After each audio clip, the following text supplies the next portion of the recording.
नमस्कार विद्यार्थी मित्रांनो, पार्थ कॉम्पिटिटिव्ह फोरमच्या ऑनलाईन फ्री लर्निंग एज्युकेशन मध्ये मी तुमच्या या ठिकाणी स्वागत करत आहोत. दरवेळेस प्रमाणे याही वेळेस आपण नोव्हेंबर महिन्यातल्या जे काही महत्वाच्या घडामोडी आहे ते आपण बघणार आहोत. आपला वीक एंड आहे, आता नवीन महिना लागत आहे, नवीन वर्ष सुद्धा सुरू होईल. शेवटचा महिना आहे आपला डिसेंबर महिना आणि इंग्रजी वर्षाप्रमाणे आपण नवीन वर्ष साजरा करतोय जानेवारी. आणि साधारणतः येणाऱ्या ते कंबाईन आहे, कंबाईन पर्यंत साधारणतः हा जो काही स्लॉट आहे साधारणतः 21 नोव्हेंबरला आपली कंबाईनची एक्झाम आहे, 21 डिसेंबरला. तर त्यासाठी इथपर्यंतच्या घडामोडी अतिशय महत्वाच्या आहेत. परंतु येणाऱ्या जे काही 4 जानेवारीला एक्झाम आहे ग्रुप सी ला, त्याचबरोबर आपली 5 ते 6 महिन्यानंतर राज्यसेवा आहे, 7 महिन्यानंतर कंबाईन आहे, साधारणतः ग्रुप सी आहे त्याच्यामध्ये 53,000 जागा, साधारणतः 5,500 जागा आहे ग्रुप सीच्या. तर ते 6 महिन्यासाठी आतापासून तुम्ही करण करणं आता हे गरजेचं आहे. आता इथून साधारणतः ऑक्टोबर, नोव्हेंबर, डिसेंबर, जानेवारी, फरवरी, मार्च, एप्रिल इथपर्यंतचं करंट तुमच्या या जून महिन्यातनी होणाऱ्या कंबाईनला आणि जुलै महिन्यातनी होणाऱ्या ग्रुप सी ला महत्वाचा आहे. आणि जे काही मे महिन्यात होणारी राज्यसेवा त्यासाठी महत्वाचं आहे. तर चला आपण घेऊया संपूर्ण लेक्चरची मालिका. जर तुम्हाला पूर्ण बघायची असेल तर आपल्या पार्थ कॉम्पिटिटिव्ह फोरम या युट्यूब चॅनलवर संपूर्ण महिन्याच्या आठवड्यातल्या संपूर्ण लेक्चर आहे, तर ते तुम्ही बघू शकता. चला, तर मिस युनिव्हर्स किताब तुम्हाला माहित आहे, मिस युनिव्हर्स किताब याचा पुरस्कार सोहळा झाला आणि याच्यामध्ये तुम्हाला भारतीय महिला यांना मिस युनिव्हर्स पुरस्कार देण्यात आलेला आहे. बघा, फातिमा बॉस, बघा यंदाच्या भारतीय महिला काही सहभागी होत्या, परंतु समजा लक्षात घ्या मेक्सिकोच्या फातिमा बॉस यंदा जी काय झाली आहे मिस युनिव्हर्स. लक्षात घ्या, भारतामध्ये लारा दत्ता असो, त्याचबरोबर हरमनप्रीत कौर सारखी असो, बरोबर आहे, सुष्मिता सेन, बरोबर आहे, यासारख्या मिस युनिव्हर्स होत्या. आता लारा दत्ता, आता तुम्ही जर बघितलं मिस युनिव्हर्स कोण होते, आपल्याला सौंदर्य म्हणजे असं वाटतं बाबा एखादा रंग गोरा आहे तिला आपण सुंदर म्हणतो. अहो तो रंग आहे हो, सौंदर्य कशाला म्हणतात, त्याची उंची आहे, त्याचे डोळे आहे, त्याचबरोबर त्याचा हावभाव, त्याचे कपडे, त्याचा पेहराव, त्याचं ड्रेसिंग, हे सगळ्याला हा संपूर्ण आहे. त्याचबरोबर त्याची केस रचना आहे, त्याचबरोबर तुमचा मेकअप कसा केलेला आहे, त्या सगळ्या गोष्टी ज्यामध्ये बघितलं जाते त्याला आपण मिस युनिव्हर्स म्हणतो. म्हणून जगातली सर्वात सुंदरी मिस युनिव्हर्स म्हणून यावर्षीचा बहुमान 25 वर्षाची फातिमा बॉस यांना मिळालेला आहे. बघा, ही स्पर्धा कुठे पार पडली तर थायलंडमध्ये पडली. बघा, थायलंड तुम्ही जर आता बघितलं असेल सध्या साधारणतः थायलंडमध्ये, इथिओपियामध्ये बरेचशा घटना घडत आहे. अलीकडे बघा डस्ट, तुम्ही रस्त्यात हवेत जर गेले तर तुम्हाला डस्ट सापडत आहे. बघा, डस्ट म्हणजे धुळीकण. बघा, इथं आपण बसून आहोत पण असं वाटतं की आपल्या आजूबाजूला धूळ आहे ना, श्वासोच्छवास घ्यायला त्रास होत आहे. कारण इथिओपियामध्ये जो काही ज्वालामुखी झालेला आहे त्याचा हा परिणाम आहे. बरोबर आहे, इथिओपियामध्ये मोठ्या प्रकारचा ज्वालामुखीचा उद्रेक घडलेला आहे आणि त्याचा परिणाम आपल्या इकडं घडताना तुम्हाला दिसत आहे. तर बघा, थायलंडमध्ये ही स्पर्धा पार पडली. कुठली? Miss universe 2025. विजेते कोण आहे? फातिमा बॉस. कुठची आहे? मेक्सिकोची. वय वर्ष किती? 25. बघा, तुम्हाला प्रश्न विचाराल, मिस युनिव्हर्स स्पर्धा यावर्षीची कुठे झाली तर कुठे झाली? थायलंड. कोण विजेता आहे? मेक्सिकोची फातिमा बॉस. वय वर्ष किती? 25. वय वर्ष किती? 25. बघा, याच्यामध्ये साधारणतः हे विविध लोक आहेत. मिस व्हेनेझुएला, त्यानंतर मिस फिलिपिन्स, मिस कोट डिआयव्होर. बघा, मिस व्हेनेझुएला नंबर 1 म्हणजेच काय, ही उपविजेती आहे. ही काय आहे? उपविजेती. लक्षात घ्या, उपविजेती, लक्षात घ्या, ही उपविजेती आहे म्हणून याला आपण नंबर 1 म्हणून सांगतो. बरोबर आहे. बाकीच्या 2 मिस फिलिपिन्स, मिस कोट डिआयव्होर हे काय होत्या, त्याच्या नंबर मध्ये दुसरा तिसरा नंबर यांचा आलेला आहे. म्हणजे जो संपूर्ण फायनल सामना होता मिस व्हेनेझुएला आणि मेक्सिकोच्या फातिमा बॉस या दोघांमध्ये, तर 25 वर्षाच्या या मुलीनं यावेळेस काय केलं, मिस युनिव्हर्स स्पर्धा आपल्या नावाने काय केलेली आहे, बहुमान प्राप्त केलेला आहे. आता तुम्ही जर बघितलं, समजा हे व्यक्ती, तुमचा चेहरा तुम्ही जर बघत आहात तर या ठिकाणी एवढं सुंदर चेहरा तुम्हाला दिसत नाही. जसं की आपण भारतातील लारा दत्ता तुम्ही बघितलं असत. लारा दत्ता काही एवढी रंगाने एवढी सुंदर नाहीये, पण बाकी जर तुम्ही लारा दत्ताची जर पर्सनॅलिटी जर बघितली तुम्ही तर तुम्हाला लक्षात येईल की प्रत्येक ऑर्गन, प्रत्येक शरीराचे पार्ट याचे व्यवस्थित आपल्याला असल्यामुळे त्याला काय भेटलेलं आहे, मिस युनिव्हर्स. बरोबर आहे. त्यानंतर तुम्हाला माहिती आहे सुष्मिता सेन, यांना सुद्धा मिळाला. पण सुष्मिता सेन यांनी तर प्लास्टिक सर्जरी केलेली आहे. बरोबर आहे. सुष्मिता सेन याचं नाक आखूड आहे, जे आपण गावरान भाषेत नक्ट म्हणतो. बरोबर आहे ना. तर लक्षात घ्या, सुष्मिता सेननं प्लास्टिक सर्जरी सुद्धा केलेली आहे, नंतर केलेली आहे, सुरुवातीला नाहीये. कारण प्लास्टिक सर्जरी त्या काळात नव्हती सुरुवातीला. नंतर आज तुम्हाला माहिती आहे प्लास्टिक सर्जरीचं एवढं जबरदस्त झालेलं आहे की काळ्याला गोरा आपण करतो, किंवा एखाद्याच काही नसतं, समजा कोणाला दात आहे, समजा क्लिप आपण बसवत आहोत, कोणाचे बाहेर दात निघत आहे ते आपण आतमध्ये आणण्याचा प्रयत्न करत आहोत. तर त्या प्रकारची काही लोक आता डोळे बदलत आहे आयलेन्स टाकून, काही लोक केस नाही तर पूर्ण केस बदलून टाकत आहेत, बरोबर आहे. तो संपूर्णपणे, कारण मला सांगा, एखादी काळी काळी जर मुलगी असं समजा आणि तिला जर हुंडाला मागत असेल लोक, त्याच्यापेक्षा त्याचा बाप काय करते, 2 लाख रुपये स्किन बदलून टाकते ना, अख्खं स्किन बदलून टाकते डायरेक्ट सरळ सरळ. म्हणजे काय, ते मार्केटमध्ये वेगळ्या प्रकारचं मानसिकता, याला म्हणतात पूर्ण प्लास्टिक सर्जरी नव्हे तर कुठला एखादा व्यक्ती आहे समजा, मृत झालेली व्यक्ती आहे, तर तिचं पूर्ण काय करण्याची, त्वचा काढायची आणि ती त्वचा काय करायची दुसऱ्याला देऊन टाकायची, किंवा मग पूर्ण नव्हे तर पूर्ण हाताला समजा आपल्या मॅच जर होते का, सुटेबल होते का, तर या प्रकारचं सुद्धा स्किन मॅचिंग पर्यंत लोकांचं चालू आहे. तर यावर्षी तुम्ही जर बघितलं तर मिस युनिव्हर्स स्पर्धा 2025 थायलंडमध्ये पार पडली आणि या ठिकाणी फातिमा बॉस ह्या काय झालेल्या आहे, विजय झालेल्या आहे. साधारणतः 1952 पासून ही स्पर्धा चालू झाली आहे. 1952 बघा, साधारणतः ही जी काही स्पर्धा आहे, साधारणतः जगामध्ये सगळे लोक एकत्र यावे यासाठी ही स्पर्धा सुरू केली आहे. आणि याच्यामध्ये काय केलं, जगामध्ये जे काही सौंदर्य आहे याच्या मार्फत कल्चरल अप्रोच, फॅशन आणि कल्चरल ह्या दोन्ही गोष्टी काय झाल्या पाहिजेत, जगामध्ये कळाल्या पाहिजेत. फॅशन आहे, आता मला सांगा, आपण स्वेटर घालतो, आपण शर्ट घालतो, टी शर्ट घालतो, पंजाबी घालतो, साडी घालतो, वेगवेगळ्या प्रकारच्या.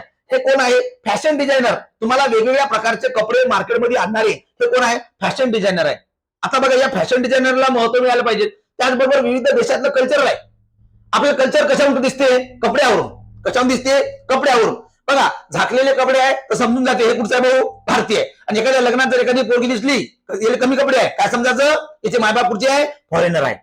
किंवा मग काय आहे, याचे आई वडील विदेशी आहे भाऊ, 100%. पण आता तसं आहे का, नाही आहे. कारण लक्षात घ्या, भारतामध्ये झाकलेली संस्कृती आहे. त्याचबरोबर तुम्हाला माहित आहे, आपण कुठे आता या ठिकाणी बसलेली मुलं कुठात आहे का, इथं सूट पडत आले का तुम्ही सर्व. आता तुम्ही क्लासमध्ये बसून आहे, नाही बाबा कोट गी टाय गी लावून, पण अमेरिकेचे विद्यार्थी कॉलेजमध्ये जातात, पण आपल्या इकडे पण जातात. आता कोणते, medical science, engineering, MBA, law, हे स्टुडंट कोट टाय वगैरे. आता इंग्लिश मिडियमच्या शाळा पण CBSEच्या त्या प्रकारच्या आहे. बरोबर, समजा एखादा ब्लेझर टाय व्यवस्थित ते शाळेमध्ये चाललेले आहे, कॉलेजमध्ये चाललेले आहे. आलं.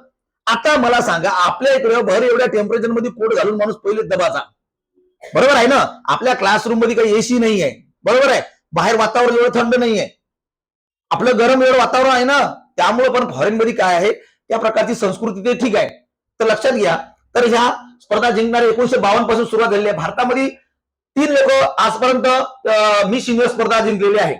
सर्वात पहिल्यांदा 1994 साली सुस्मिता सेन, तुम्हाला माहित आहे सुस्मिता सेन, सर्वांना माहित असेल ना, तुम्ही बघितलं असेल, क्योंकि मैं झूठ नहीं बोलता, याच्यातली सुस्मिता सेन तुम्हाला बघितलं असेल तुम्ही, बरोबर आहे. कोण कहता है मुंह काला है झुटका, बरोबर आहे. ते दाखवत तुम्हाला आरशातनी, सोना ऐसी है, सोना वैसी है, सोना ऐसी है, बताओ देखना चाहती हो सोना कैसी है, जा बोलती, बरोबर है. बहुत नाजुक है मिनती मेरी सोना, आराम से देखना उसको, बरोबर आहे ना. मग जाते घरी आरशात पाहते तर ती दिसते सुस्मिता सेन, बरोबर आहे ना. तर सुस्मिता सेन 1994 ला. लारा दत्त तुम्हाला माहित आहे 2000 मध्ये मिस युनिव्हर्स झालेली आहे. अक्षय कुमारचा आणि सलमान खानचा आणि याचाच आहे पिक्चर आपला गोविंदाचा, त्याच्यामध्ये लारा दत्त आहे, बरोबर आहे. हरनाज कौर सिंधू 2021 मध्ये मिस युनिव्हर्स झालेली आहे भारताची, लक्षात घ्या. म्हणजे भारतीय विजेते किती आहे, 3. बघा, तुम्हाला प्रश्न काय येईल, मिस युनिव्हर्स स्पर्धा. बघा, सरळ सरळ तुम्हाला याच्यावर जर प्रश्न आलं मिस युनिव्हर्स संदर्भात, बघा मिस युनिव्हर्सवर प्रश्न कसे येईल, बघा प्रश्न. बघा, नंबर सरळ सरळ 1 लाईनर जर प्रश्न आला, सुरुवात कधी, बस सुरुवात कधी, 1952. त्यानंतर तुम्हाला काय येईल, दुसरा प्रश्न, यंदाची 2025 ची मिस युनिव्हर्स कोण आहे, बरोबर आहे. खाली ऑप्शन राहील 4, खाली ऑप्शन राहील 4. ते 4ही जे आहे इंग्लिश नाव, त्या प्रकारचं एक नाव राहील. पण आपल्याला बरं आहे का फातिमा फातिमा फातिमा, कारण आपल्याला हे नाव परिचयाचं आहे. कारण फातिमा बीवी भारतीय सर्वोच्च न्यायालयात पहिल्या काय होत्या, न्यायाधीश होत्या. म्हणजे लक्षात घ्यायचं, बीवी काढायचं आणि काय टाकायचं, बॉस, असं विलंटी काढायची आणि अर्धचंद्र द्यायचं, बरोबर आहे ना. तर लक्षात घ्या. तर ही आपल्या लक्षात येऊ शकते. पुढची आहे ती मेक्सिको, पुढची आहे मेक्सिको. स्पर्धा कुठे झाली, थायलंड. स्पर्धा कुठे झालेली आहे, थायलंड. लक्षात घ्या, स्पर्धा थायलंड मध्ये आहे, विजेता आहे मेक्सिकोची आहे, बरोबर आहे. आणि मग भारतीय लोक किती लोक विजेते आहे मिस युनिव्हर्सचे, असाही प्रश्न येऊ शकतो. बघा, मिस युनिव्हर्स स्पर्धा यावर्षी थायलंड या ठिकाणी भरलेली आहे आणि या वर्षीची विजेती फातिमा बॉस ह्या झालेल्या आहे. पण यापूर्वी किती भारतीय महिला आहे की त्यांना मिस युनिव्हर्स हा किताब प्राप्त झाला, किंवा मग कोणकोणत्या आहेत? बरोबर आहे ना. सर्वात पहिल्यांदा कोण होत्या? सुष्मिता सेन. सुष्मिता सेन कधी? 1994. नंतर कोण? लारा दत्ता. लारा दत्ता कधी? 2000 मध्ये, लक्षात घ्या. त्यानंतर 2021 कोण? हरमनप्रीत सिंधू. लक्षात घ्या, हरमनप्रीत संधू किंवा मग सिंधू. लक्षात घ्या, तिला संधू म्हणतात तिकडं, आपण आपल्या भाषेत सिंधू म्हणतो. बरोबर आहे. तर लक्षात घ्या, जसं की काही लोक सिंग म्हणतात, काही लोक सिंह म्हणतात. युवराज सिंग म्हणते, काही युवराज सिंह म्हणतात. बरोबर आहे ना. या प्रकारचं. जसं धर्मेंद्र सिंह अण्णा देओल, धर्मेंद्र सिंह देओल. बरोबर आहे ना. 2 पत्नी. लक्षात घ्या, ते आपण बघणार आहोत. धर्मेंद्र सिंग या ह्याच्यातनी या आठवड्यात त्याचा काय झाला? मृत्यू झालाय. मग धर्मेंद्र याच्यावर 100% आज ना उद्या प्रश्न तुम्हाला येणार आहे. बसंती तुम्हाला माहित आहे. चला, तर या प्रकारचा प्रश्न तुम्हाला कशावर येईल? मिस युनिव्हर्सवर. मिस युनिव्हर्सवर प्रश्न कोणता जरी आला तर तुमचा जाता कामा नाही. ओके, लक्षात आलं पूर्ण? एवढं ट्रेलर पूर्णपणे लक्षात ठेवायचं. ओके, आणि संपूर्ण पिक्चर तुम्ही कुठं करायचं? डायलॉग आठवा कुठं? पेपरला. ओके, चला दुसरं बघा. जागतिक दूरदर्शन दिन 2025. बघा, जागतिक दूरदर्शन, बघा दूरदर्शन 21 नोव्हेंबर हा दिवस आहे. 21 नोव्हेंबर जागतिक दूरदर्शन दिवस. दूरदर्शन, डीडी किसान, बरोबर आहे, संसद, राज्यसभा, लोकसभा हे काय आहे? शासनाचे चॅनल आहे. प्रत्येक टीव्ही चॅनलवर हा चॅनल मोफत दिसलाच पाहिजे, हे कंपल्सरी आहे. दूरदर्शन हे शासकीय चॅनल आहे. दूरदर्शन बघा. आणि हे का बरं जागतिक चॅनल निर्माण केलं आपण? दूरदर्शन, कारण आपल्या देशामधलं संपूर्ण वातावरण, जगातलं संपूर्ण वातावरण आपल्याला कळावं. दुरून होणारं दर्शन म्हणजे दिल्ली मध्ये आपण हाव का? नाही, पण दिल्लीचं दर्शन म्हणजे दूरदर्शन. बरोबर आहे ना. आपण मंदिरात जातो, बरोबर आहे, मुखदर्शन असते, म्हणजे गाभाऱ्यातलं दर्शन असते. गर्दी जास्त असली आपण तर जातो कुठं? शिर्डीला जातो, बालावजत जातो, त्यानंतर कोळशेगावला जाते. और आपल्याला जर दिसली भल्ली लाईन, अबे का लाईस लाईन आले का, 2 दिवस नंबर लागत नाही, मग आपण काय करतो? दूरदर्शन. आता मला एवढ्या दुरून भाऊ तिरुपती बालाजीला गेला आणि तिथे जाऊ जर दुरून दर्शन करत असेल, मग इथूनच करणं दर्शन, दुरून दर्शन. बरोबर आहे ना. परंतु तिचा आका देखा हॉल तुम्हाला पूर्णपणे कळते. जसं की तुम्हाला माहित आहे याच्यावर आकाशवाणीवर, बरोबर आहे, आकाशवाणीवर कॉमेंटेटर तुम्हाला म्हणतात आखो देखा हॉल तुम्ही हम सुनाते हैं. बरोबर आहे. ये लगा बीएसएनएल चौका. बरोबर आहे. ये लगा बीएसएनएल चौका, कनेक्टिंग टीव्ही इंडिया. बरोबर आहे. तर या प्रकारचं तुम्हाला दूरदर्शन चॅनल म्हणजे आकाशवाणी, डीडी इंडिया. आजकाल कोणी एफएम वगैरे कोणी फार लोक कमी झाले, पण पहिले मोबाईल होते एफएमचे. बरोबर आहे. मोबाईल, उजाला, टॉर्च, एका बाजूनं एफएम. बरोबर आहे. टॉर्च चालू आहे आणि एफएम लोक ऐकतात. आताही लोक ऐकणारे ऐकतात. आणि एफएम बघा, तुम्ही जर कधी ऐकलं तर त्यातले गाणे, बरं, आपकी फरमाइश, सखी सहेली. बरोबर है. बोलिए समीक्षा जी, कहां से बोल रही है आप? सर मैं धारवा से बोल रही हूँ सर. तो बताइए आपका मनपसंद गीत. सर एखादं गाणं ते सांगणार. कौन कौन सुनना चाहते? कौन कौन है? सर मेरी सहेली है, मेरे दोस्त है. आप क्या कर रही? सर मैं यूपीएससी एमपीएससी एस्पायरेंट हूँ. अरे वाह जी हाँ, काफी खूबसूरत, बहुत ही अच्छा. तो ठीक है, आपका मनपसंद का गीत हम सुनाते हैं. लक्षात घ्या, या प्रकारचे संपूर्ण कार्यक्रम, जे नजराना होता, जे सादगी होती, ते खूप वेगळं होतं. ते आपल्या आकाशवाणीने दिलं, ते डीडी किसान वाहिनीने दिलं. बरोबर आहे. म्हणजे फिनोनेक्सने आणलं पाणी, शेती पिकली सोन्यावानी, घ्या की किर्लोस्कर बम, ओ मामा, हो काकू, ओ आजी. लक्षात घ्या, ह्या डायलॉगच्या अंतर्गत आपण पंपची जाहिरात करायचो. काय करायचो? पंपची जाहिरात. तर या प्रकारचा संपूर्ण आकाशवाणी चॅनल.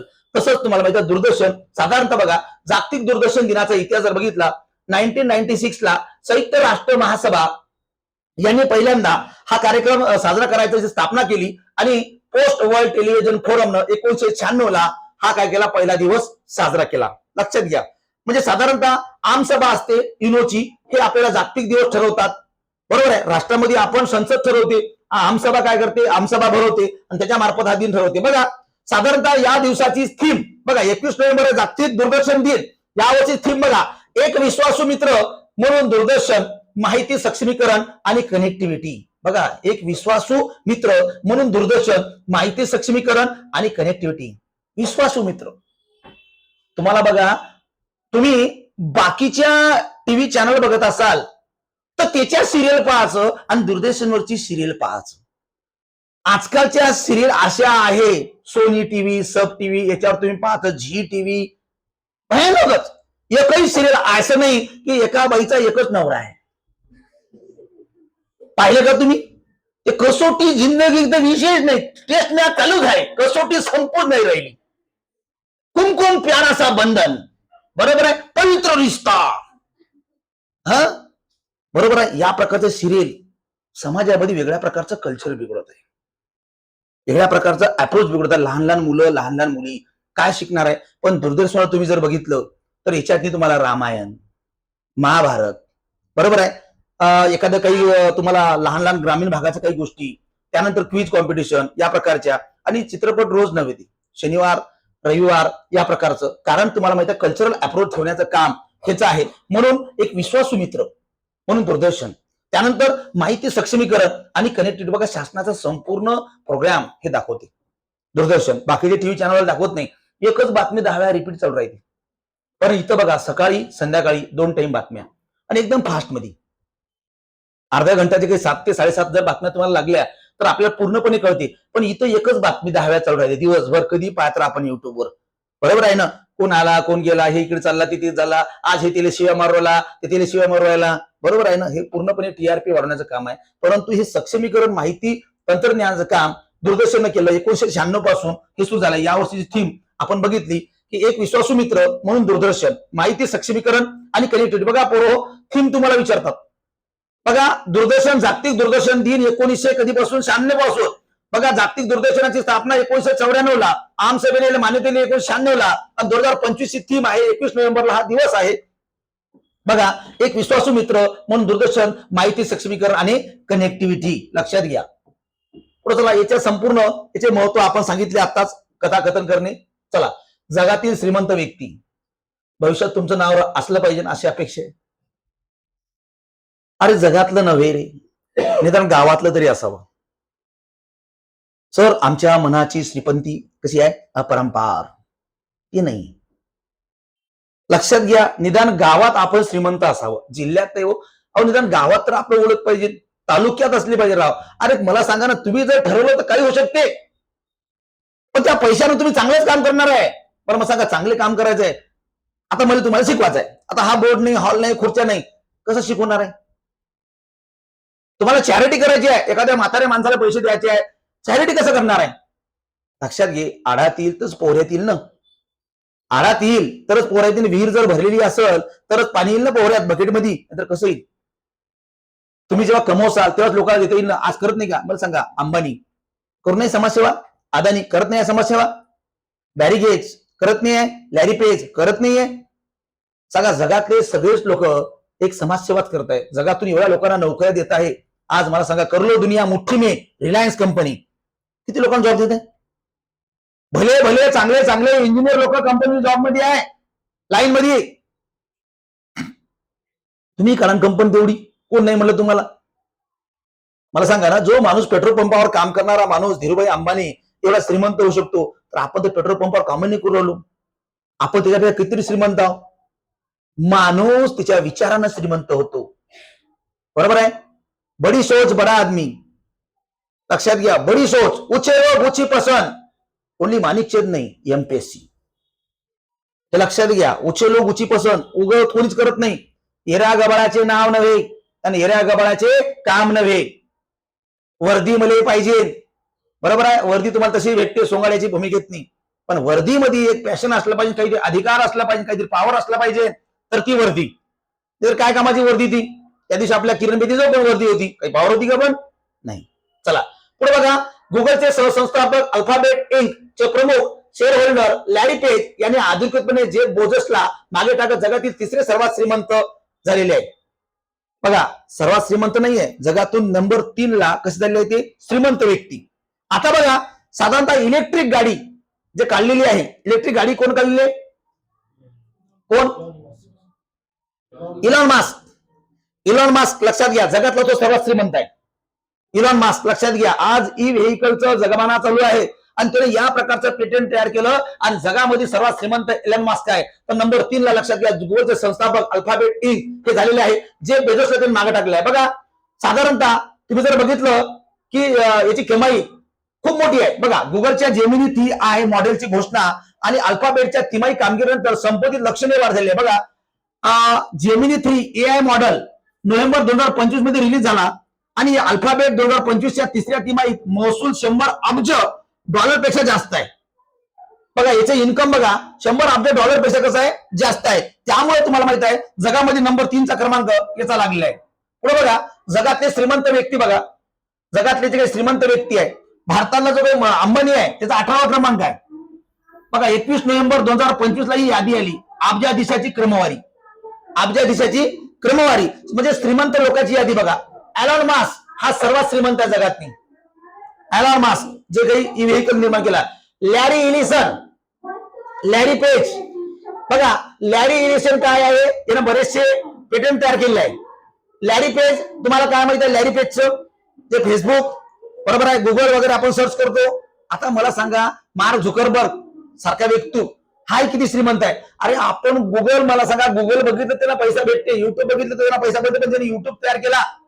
टेलिग्राम, आज तुम्हाला टेलिग्राम व्हॉट्सअप फ्री आहे, पण आता काय झालं माहिती आहे का, व्हॉट्सअपला सुद्धा तुम्हाला मल्टिप्लाय जर मेसेज टाकायचा असेल तर पैसे लागू राहिले. ते ब्रॉडकास्ट तयार केलं, ब्रॉडकास्ट तुम्ही जर ब्रॉडकास्ट तयार केला असेल तर सगळ्याचे नंबर आपण ऍड केले आणि त्याला जर मेसेज टाकायचा असेल तर त्याला आता पैसे लागते. पहिला मेसेज फ्री आहे, दर महिन्याला एक मेसेज फ्री, नंतरच्या मेसेजला पैसे लागते. ऍट अ टाइम जर मल्टिपल तुम्हाला मेसेज टाकायचा असेल तर आपण असं टाकू शकतो, 5 लोकांना अटॅच करून 5 लोकांना अटॅच करून तसं 100 वेळा टाकत राहा. परंतु ऍट अ टाइम तुम्हाला सगळ्याला मेसेज टाकायचा एकच, तर याला ब्रॉडकास्ट म्हणतात. आणि ब्रॉडकास्टच्या अंतर्गत एक मेसेज दर महिन्याला फ्री आहे आणि बाकीचे मेसेजसाठी तुम्हाला साधारणतः 49 रुपये, 50 रुपये, 52 रुपये या प्रकारचं चार्जेस सुरू झालेलं आहे. आणि भविष्यात व्हॉट्सअप सुद्धा पेड राहणार आहे, टेलिग्राम सुद्धा पेड राहणार आहे. कारण आज टेलिग्राम आणि व्हॉट्सअप, फेसबुक, इंस्टाग्राम ही जगण्याचे माध्यम आहे सोशल मीडियाचे. त्यामुळे हे येणार, जसं की आपण आज पेड ऍप घेतो, जसं की आपल्याला मॅच बघायचं आहे, क्रिक बघचं एखादा असं समजा, तर त्यानुसार. पुढं जेफ बेजोस आणि सर्गेई ब्रिन, तर लक्षात घ्या साधारणतः या जेफ बेजोस याचा आपण क्रमांक मागे टाकलेला आहे आणि साधारणतः या व्यक्तीचं काय झालं, निवड झाली आहे. 18व्या स्थानावर मुकेश अंबानी आहे. भारतातला श्रीमंत व्यक्ती जर कोणी असेल तर मुकेश अंबानी आहे. बघा लेकरू 2 आहे, धीरूभाई अंबानीचे 2 पोरं, एक अनिल अंबानी, मुकेश अंबानी. एकाच घरातली 2 लेकरं निर्माण होऊन बघा कोणी चोरही निर्माण होतो, कोणी श्रीमंत निर्माण होते. आणि श्रीमंत किंवा अधिकारी एका रातोरात होत नाही भाऊ, विचारत पाहिजे, बरोबर आहे. पण तुम्हाला माहित आहे दिल में हो तुम, बरोबर आहे, खाब में हो तुम, हा प्रॉब्लेम आहे. दिसतं तुम्हाला माहिती आहे दिवसा रात्री एकच दिसलं पाहिजे जे आपल्याला बनायचं आहे, बरोबर आहे ना. जसं तुम्हाला ते एकच डोळा दिसायचा कोणाला, एकलव्याला की अर्जुनाला, अर्जुनाला एकच डोळा दिसायचा पक्षाचा आणि तो धरून काय करायचा, मारायचा. हे तसाच तुम्हाला दिसलं पाहिजे की आपलं एकच लक्ष. ते जर तुमचं एक लक्ष राहिलं ना 100% तुम्ही ते बनणार म्हणजे बनणार, दुसरं काहीच नाही. पुढे बघा 28व्या स्थानावर गौतम अदानी आहे. लक्षात घ्या हे दोघांची मेहरबानी म्हणजेच काय, मोदीने दोघांना मेहरबानी दिली म्हणजे क्रमांकावर आहे. कारण भारतातलं सगळं येले दिलंय काम. तुम्ही पाहिलं का असं कोणी आहे का तुमच्यातला, कोण देशमुख, कोण पाटील, कोणी आडीगिडी आहे का, पाहिलं का तुम्ही, नाही आहे. हे आपण इथे शिकू राहिलो, हे महत्वाचं आहे. बघा आता हे काही गर्भश्रीमंत कोणीच नव्हते, हे तयार झाले, बरोबर आहे. एखादा पोरग आईच्या पोटातून हुसा होता का, नाही. आता हा या बसमध्ये बसून आहे, तू या बसमध्ये बसून आहे ना. पण याला काय जायचंय, दूर जायचं आहे, तुला जवळ जायचं आहे. कारण तुम्ही ठरवलं की नाही यार मला नाही का तलाठी व्हायचं आहे, पण यानं ठरवलं नाही मला IRS व्हायचं आहे. तुला तलाठी ठरवलं तर तू चपराशीवर बी खुश आहे. पण हा येले IRS भेटल्याशिवाय खुश नाही आहे, DSP भेटून सुद्धा. म्हणजे 100% त्यानं IRS फोकस केलं तो UPSC नाही पास होईल त्याचा, पण तो निदान DSP तर होईल. पण तू पहिले ते म्हणते ना low aim is crime, doctor Babasaheb Ambedkar म्हणायचे लो एम इज क्राईम. लहान ध्येय ठेवणे हे सर्वात मोठा अपराध आहे. बरोबर, लहान ध्येय ठेवणे हा सर्वात मोठा अपराध आहे. झोपायला, जेवायला आणि टाइमपास करायला जो वेळ देतो तो आयुष्याचा सत्यानाश झाल्याशिवाय राहत नाही. जो व्यक्ती झोपेवर प्रेम करतो एक दिवस तो झोपल्याशिवाय राहत नाही. आयुष्यात तर जायचं आहे झोपून रे, आयुष्यात झोपूनच जायचं आहे. परंतु खाण्यात, फिरण्यात, मजा करण्यात किती वेळ घातला, संपला नाही रे. लक्षात घ्या, form is not permanent but talent is permanent. Form is temporary but talent is permanent. लक्षात घ्या, काही काही खेळाडूचा फॉर्म बॅड पॅच राहतो. जसं तुमचा बघा, कधी तुम्हाला जमते कधी जमत नाही, एखादा विषय जमते कधी जमत नाही, ठीक आहे बाबा, परंतु तुमचं टॅलेंट कमी आहे का? नाही. तुमचा बॅड पॅच आहे, कधी एखादा यश मिळेल कधी यश मिळणार नाही, अपयश मिळेल, परंतु टॅलेंट कायम तुझ्यासोबत राहणार आहे. आणि यासाठी मग तुम्हाला सातत्यानं त्याला घासा लागणार आहे. जेवढं घासाल तेवढं काय होऊन तो सुंदर. पण मला सांगा, आपण रोज जर आंघोळ नाही केली, थोबार जर आपण धुतलं नाही, तर कसं होऊ आपण? कसं होऊ? खराब होऊ ना. आपल्याला चांगलं नाही वाटणार. तसं बुद्धी आहे. या बुद्धीले जेवढं घासाल, जेवढं वाचाल, जेवढं अभ्यास करसाल, तेवढं तरुण बनते. दुसरं तिसरं काहीच नाही, तेवढी काय बनते, सलका आणि गायराचं प्रमाण वाढते. परंतु या बुद्धीवर एकाच गोष्टीचा जास्त ताण जर घेतला तर स्क्रू ढिल्ला होते. एकाच गोष्टीचा जास्त ताण, बरोबर आहे ना? मग तसं नाही घ्यायचं, शॉर्ट टेम्पर नाही व्हायचं. म्हणून लक्षात घ्या, जगातल्या श्रीमंत मध्ये 4थ्या क्रमांकावर गेले, परंतु तुम्हाला यादी माहित पाहिजे. एलन मास्क नंबर 1 ला आहे बघा. लॅरी एलिसन, लॅरी पेज, जे बेझोस याला मागे टाकलेलं आहे. तर भारताचा 18व्या क्रमांकावर कोण आहे? मुकेश अंबानी. आणि 28व्या क्रमांक कोण आहे? गौतम अदानी. लक्षात घ्या, गौतम अदानी. तुमचा नंबर भविष्यात राहील, काही सांगता येत नाही. आंतरराष्ट्रीय कृषी शास्त्र परिषद, चला, आंतरराष्ट्रीय कृषी शास्त्र परिषद बघा. कृषी संदर्भाचं महत्व वाढलं पाहिजे. आवर कल्चर इज ऍग्रिकल्चरल फक्त सांगायला आहे, बरोबर आहे ना? लक्षात घ्या, स्थापना 1955 ला झाली. तुम्हाला माहिती आहे, पतधोरण लक्षात आलं. आणि आंतरराष्ट्रीय कृषी शास्त्र परिषद 24 नोव्हेंबर रोजी नवी दिल्लीत झाली आहे. कुठे झाली आहे? नवी दिल्लीत. लक्षात घ्या, नवी दिल्लीमध्ये आंतरराष्ट्रीय कृषी शास्त्र परिषद साधारणतः 24 ते 26 नोव्हेंबर ला नवी दिल्ली झाली. उद्घाटन केंद्रीय कृषी मंत्री कोण? शिवराज सिंह चौहान. शिवराज सिंह चौहान याला कोण चाचा म्हणते, कोण मामा म्हणते. यानं कारण का, लेक लाडकी बहीण पहिल्यांदा मध्य प्रदेश राज्यामध्ये लागली. आणि या लेक लाडकी बहीणमुळे एमपी मध्ये भाजप आलं आणि महाराष्ट्रामध्ये सुद्धा लेक लाडकी बहीणमुळे सरकार आलं. आणि कुटुंब स्वास्थ्य सहाय्यता संदर्भाचं बिहारमध्ये 10,000 रुपये एका कुटुंबाला दिलं. आणि पैशामुळे त्या ठिकाणी सरकार आलं. सरकारी पैशाचा गैरवापर करून निवडणुका लढवत आहे. आणि एक दिवस भारताचा नेपाळ, बांगलादेश, श्रीलंका झाल्याशिवाय राहणार नाही. भारताचं राजकारण एवढं बोगस पद्धतीने चालू आहे.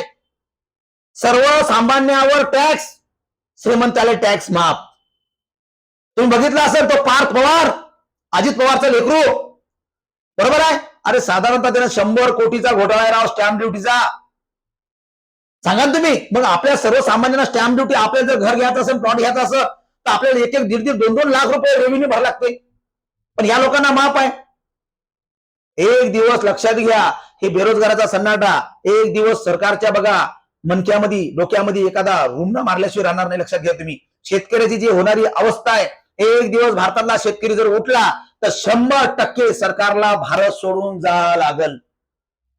लक्षात घ्या तुम्ही. कारण आपल्या देशाचे पंतप्रधान, आपल्या देशाचे सगळे मंत्रिमंडळ काय सुखद राजेशाही समजू राहिले. हम सो करे सो कायदा, बाकी काहीच नाही. आम्हीच भ्रष्टाचाराचे आरोप करायचे आणि आम्हीच कोणाला सोडून द्यायचं. हे काम भारतीय जनता पार्टी झालेलं आहे सध्या. पहिले बीजेपी जनता पार्टी होती, आता सध्या भिकारचोर जनता पार्टी झालेली आहे ती. पहिले नव्हती अशी. पहिलेचा भाजप वेगळा, आजचा भाजप फार वेगळा आहे. हे लक्षात घ्या तुम्ही. कारण भारतामध्ये संपूर्णपणे करप्शनचं काम या ठिकाणी तुम्हाला चालू आहे. आणि हे जनतेला पडत नाही, युवक बोलत नाहीये, पण युवकाला माहित आहे. अरे कॉलेज, शाळा निर्माण करून धंदा निर्माण करून टाकला. जिथं तिथं कॉलेज आहे, कॉलेजले काहीच नाही फॅसिलिटी, विद्यार्थी नाही आहे, मास्तर लोकही नाही आहे. सीएसबी वर मास्तर लोक आहेत. परंतु चालू आहे शासनाकडून फंड घेणं. जंगलात कॉलेज आहे राव, पोट्टे फक्त ऍडमिशन आहे, फक्त प्रॅक्टिकली ते बी पैसे, कॉपीनं पास होऊन पैसे. सांगा तुम्ही काय झालं, कुठं झालं शिक्षण, याचं महत्व काय राहिलं? आणि एवढं करूनही त्या आयुष्यात त्या युवकाच्या काही जर भेटत नसेल आणि शेतकऱ्यांना राबून जर तुला काही भेटत नसेल तर काय होणार आहे? एक दिवस लक्षात घ्या, भारताचा हा सन्नाटा, एक दिवस भारतामध्ये काही होईल हे सांगता येत नाही. लक्षात घ्या, एक दिवस असा ज्वालामुखी फुटल की आग कोणाच्या बुडा खाली लागेल काही सांगता येत नाही. परंतु होणार, एक दिवस होणार. कारण गरीबाच्या पोराला शिक्षण घेणं शक्य नाही आता. तुम्हाला माहित आहे, काल परवाचा शासनाचा GR निघाला की 18,000 कंत्राटी शिक्षक भरती म्हणून. 18,000 म्हणजे कॉन्ट्रॅक्ट प्रकारचं, 1-1, 2-2, 3-3 वर्षाचं. काय शिकवणार आहे पोरांना? जिल्हा परिषद शाळा बंद करत आहे, खाजगीकरण धोरणं लावत आहे. मग हे जर खाजगीकरण केलं, आज पोरांना शिकायला 1000 रुपये परीक्षा फी आहे, TCS IBPS. मला सांगा, आणि सेंटर यवतमाळ सोडून आपल्या जिल्ह्याचं सोडून तिकडं तिथं जायला आणि याला 1000 रुपये तिकीट लागत आहे. कसं पुरल हो, कसं पुरल? बरोबर आहे, तुमच्याकडून लूट चालू आहे महसूलदाराद्वारे आणि सरकार मजा करत आहे. त्याच्या घरातलं बापाचा बघा, आजोबा होता राजकारणात, आजोबानंतर पोरग, पोरानंतर पोरगी किंवा बायको, तेच. दुसऱ्या राजकारणाची सत्ताच नाही, बाकी नाही का? नाहीच ना, बाकी दिसतच नाही. वंश परंपरागत जे काही पद्धत म्हणते राजेशाही, ते भारतात चालू झाली आहे. अघोषित म्हणतात त्याला, वंश परंपरा चालू आहे. बाप आमदार, पोरगी कुठं नगराध्यक्षली, बाकी नाही का दुसरे? बाकी नाही का? अरे तुमच्या आहे ना, लोकांना बनवा ना. एक दिवस हा त्रासदायक आहे. पैशाचं राजकारण झालं, दुसरं काहीच नाही. म्हणून लक्षात घ्या, हे आंतरराष्ट्रीय कृषी संदर्भाची परिषद घेतलेली आहे. स्मार्ट कृषी अन्न प्रणाली आणि पर्यावरण संरक्षणाची कृषी शास्त्राची पुनर्कल्पना. बघा, आपली शेती आपल्याला स्मार्ट करायची आहे, म्हणजे पर्यावरणपूरक. कारण तुम्हाला माहित आहे, एवढं रसायनाचा वापर होत आहे, आणि रसायन म्हणजे एका प्रकारचं तुम्ही भाज्यामधून, फळामधून, फुलामधून विष होत आहात. विष. आज तुम्हाला वाटेल, आपण जे काही भाज्या घेऊन राहिलो, त्या भाज्यावर संपूर्ण फवारलेला आहे, संपूर्ण. मला सांगा, अरे एका झाडाला जे काही वांगे निघत होते, ते साधारणतः 10, 15, 20 वांगे, आता ते फवारलं ना, 3 दिवसात वांगे लागू राहिले. माझ्या घरी माझा भाऊ चुलत, तो काय करतो, वांग्याची शेती आणि मिरच्याची आहे. बरोबर आहे. म्हणले दादा, म्हणे आता बघा, आज तुला वांगे आणले. म्हणलं भाऊ, आता कधी रे? आता लगेच 3 दिवसात. म्हणलं असं काय? काहीच नाही म्हणे, औषध आहे कसा, फवारल्याबरोबर 3 दिवसात वांगे येते. झाड आहे, फवारलं की वांगे. सांगा, जेले 20-22 दिवस लागत होते, ते 3 दिवसात येऊ राहिला. किती फास्ट आहे, किती फास्ट आहे. मला सांगा, या प्रकारचं आपण रसायन खाऊ राहिलो, आपण पचू राहिलो. अरे आपण फळं घेऊ राहिलो, सगळं कार्पेटमध्ये आहे. केळं बघा, पपई बघा, पेरू बघा. आपल्याला दिसायला पपई लाल, पण खाल्ली ना का ती फिकवी ठूस. आता पपईमध्ये साखर टाकून खाव का, गाजरमध्ये टाकू राहिलो आम्ही. गाजर का हलवा. पहिले माझ्या बापानं, आजोबानं कधी नाही पाहिलं की गाजरामध्ये साखर टाकायचं, पण आता टाकत लागते, कारण फेका ठूस लागते. बरोबर आहे. मुळा लेखाचा अख्ख्या घराला पुरते एवढा मुळा आहे, एक मुळा तरी ते उरते. बरोबर आहे. काहीच चव नाही, काहीच चव नाही. सांगा बरं, या प्रकारच्या भाज्या तुम्ही जर बघितलं, मेथीची भाजी नाही, कोथिंबीर, आहो राव, हाताले वास येता हो कोथिंबीरचा, घमघम. कोणी जर कोथिंबीर टाकलं ना, बापरे घमघम, आज कायची भाजी शिजू राहिली बा. आता काय असं झालं की बॉस सर्दी झाली काय, फक्त आपण टाकू राहिलो कोथिंबीर, समाधान. मग त्याच्यापेक्षा दुसरा टाकणं कचरा पाला, फक्त समाधान आहे. दुसरं काही आहे का? अजिबात नाही. मला सांगा, हे कशामुळे झालं? या रसायनामुळे झालं. म्हणून आता आपल्याला काय करायचं आहे, अन्न प्रणाली आणि पर्यावरण संरक्षणासाठी कृषी शास्त्राची पुनर्कल्पना. आणि यासाठी बघा, हरित क्रांती आली, त्याच्यामुळे काय झालं, रसायन वाढली, जास्त पाणी आणलं, आणि पाण्यामुळं तुमचं अपव्यय किती होराला, किती चाललं पाणी शेतीसाठी. ऊसाची शेती तर परवडेबलच नाही रे भाऊ. म्हणून तुम्हाला माहिती आहे, ब्राझील मधील लोकांचं बीट टाकू राहिली, आणि आपण ऊस. बरोबर आहे ना. ऊसाला किती पाणी लागते, कधी पाहिलं का तुम्ही? आपल्या विदर्भात नाही आहे का ऊस जास्त?